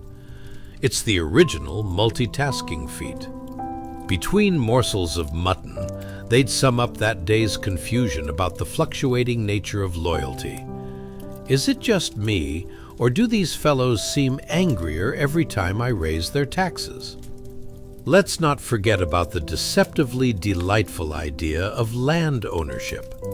Think of it as entering a shady partnership where the only payoff is a constant return of grief.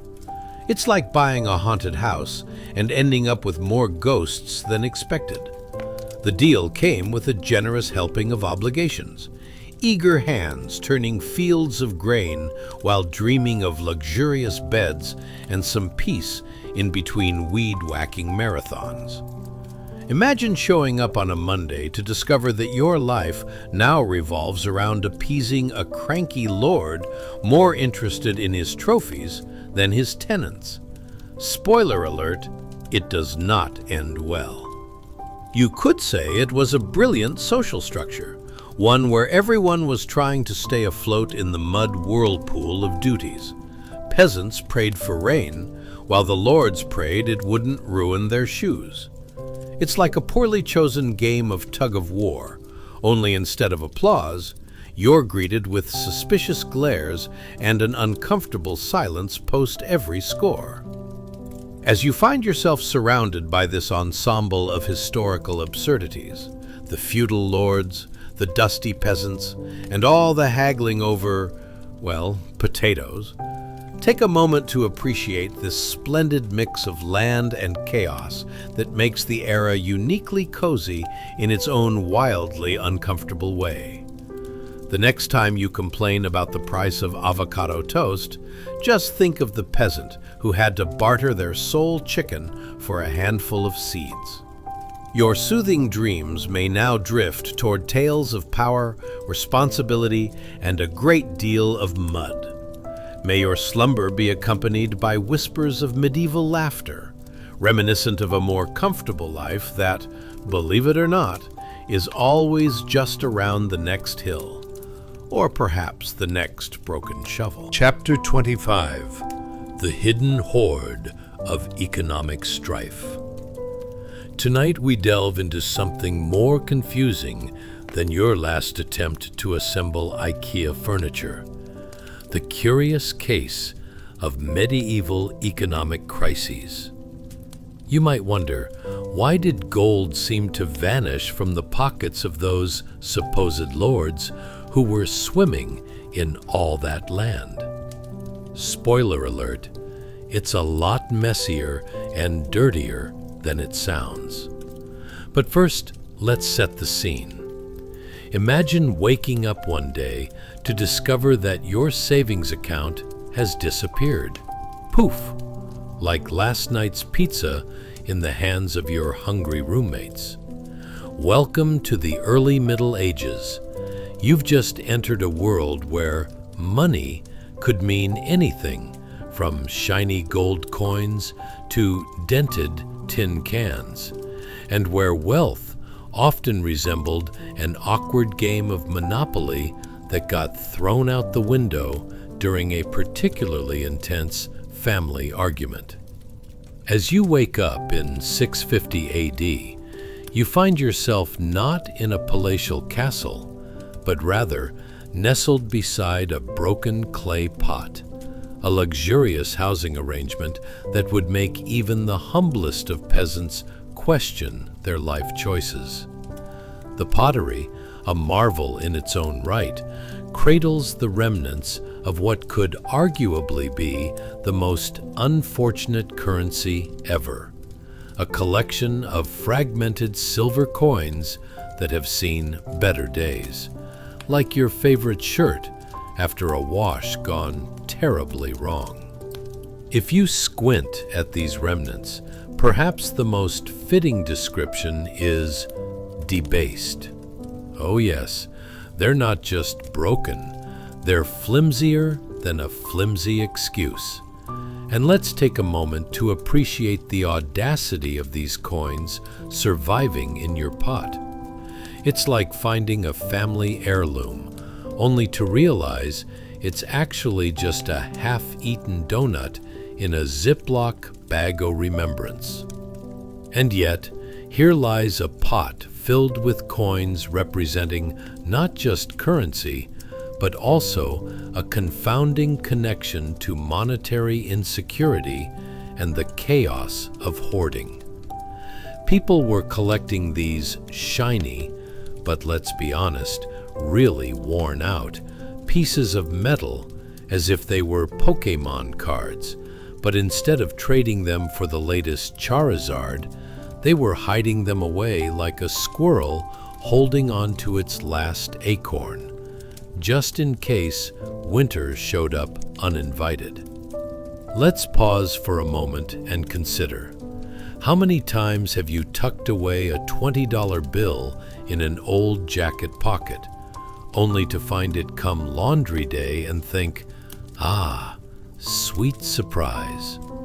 Now, imagine if that $20 was a series of coins, shiny yet chipped, not unlike old pizza bites that managed to appear mysteriously in your freezer. You weren't exactly sure how they got there, but hey, surprise snack. So, why silver, you ask? What was wrong with a bit of gold? Gold, my dear friends, was all fine and dandy until everyone realized they needed actual items more than they needed a hefty metal. You might say it was like attending a party where the theme is "Bring your own snacks," and everyone arrives with bags of gold, but no food. Thus, desperate times called for desperate measures. People peeked into their clay pots and watched in horror as their fortunes dwindled to the silt at the bottom of their economic reality check-filled bowls. Now, let me set you up with a visual. Picture a vibrant village marketplace. The stalls are bustling with merchants shouting, "Get your fresh vegetables, warm bread, and, oh yes, our delightful offerings of slightly disappointing bread." It's like your neighborhood supermarket, only the checkout line smells suspiciously of livestock, and everybody seems to barter like they're competing for an Olympic medal in trading the last piece of cheese. But what fuels this atmosphere of relentless bartering? A nagging thought, that hidden hoard in the broken pottery is frantically whispering in every villager's ear. What if gold doesn't come back?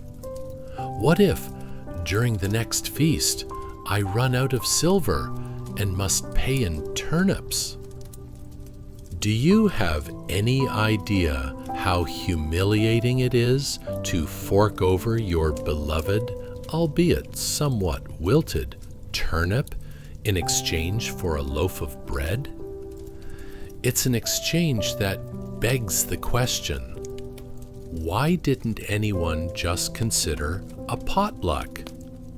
The very act of hoarding became synonymous with security, much like how you might keep non-perishable snacks hidden in your cabinet today, just in case there's a meteor shower, or, heaven forbid, you run out of popcorn during the next Netflix binge session.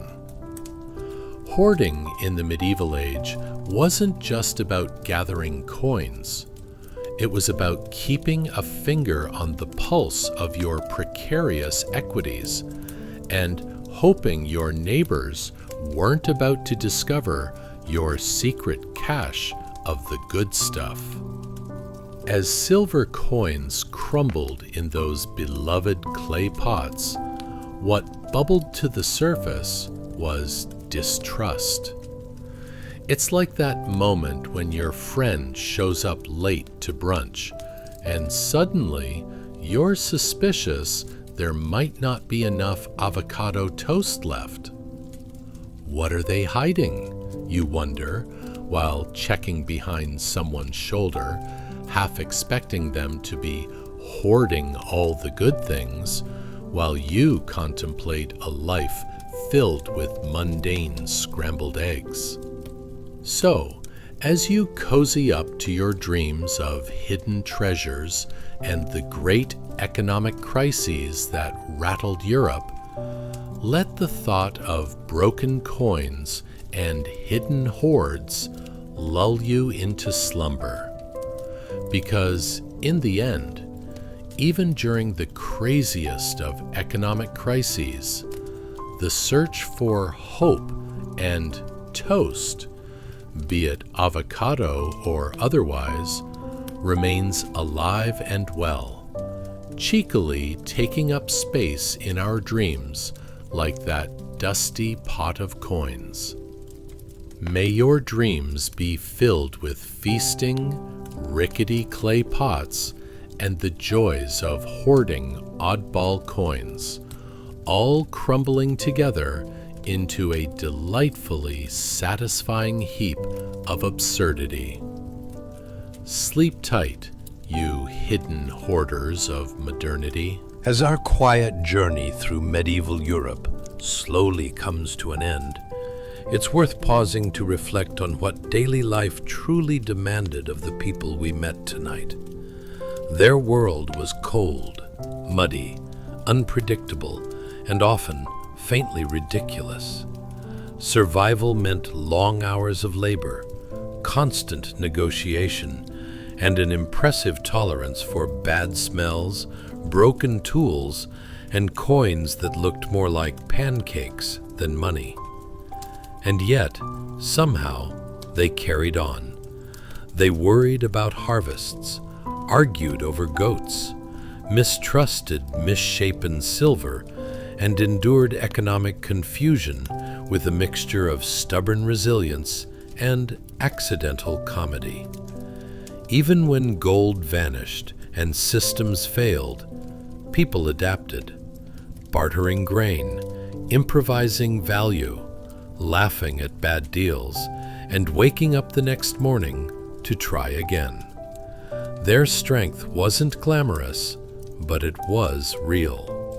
It lived in the mundane rhythm of survival, where humor often softened the edge of hardship. And now, here you are, safe, warm, and resting in a world they could hardly imagine. Clean water flows easily. Money mostly behaves itself. Your bed doesn't smell like damp straw. These small comforts are quiet miracles built on centuries of trial, error, and resilience, just like theirs. It's okay to feel grateful for that tonight. So let the clatter of medieval markets fade. Let the goats wander off. Let the silver coins stop clinking in your thoughts. You don't need to solve history's problems anymore. Not tonight. The lessons have been learned, the stories told, and the past can rest where it belongs. Breathe slowly. Let your shoulders soften. Let sleep arrive gently, like a candle finally flickering out in a quiet stone room. Sleep well, traveler. You've earned your rest.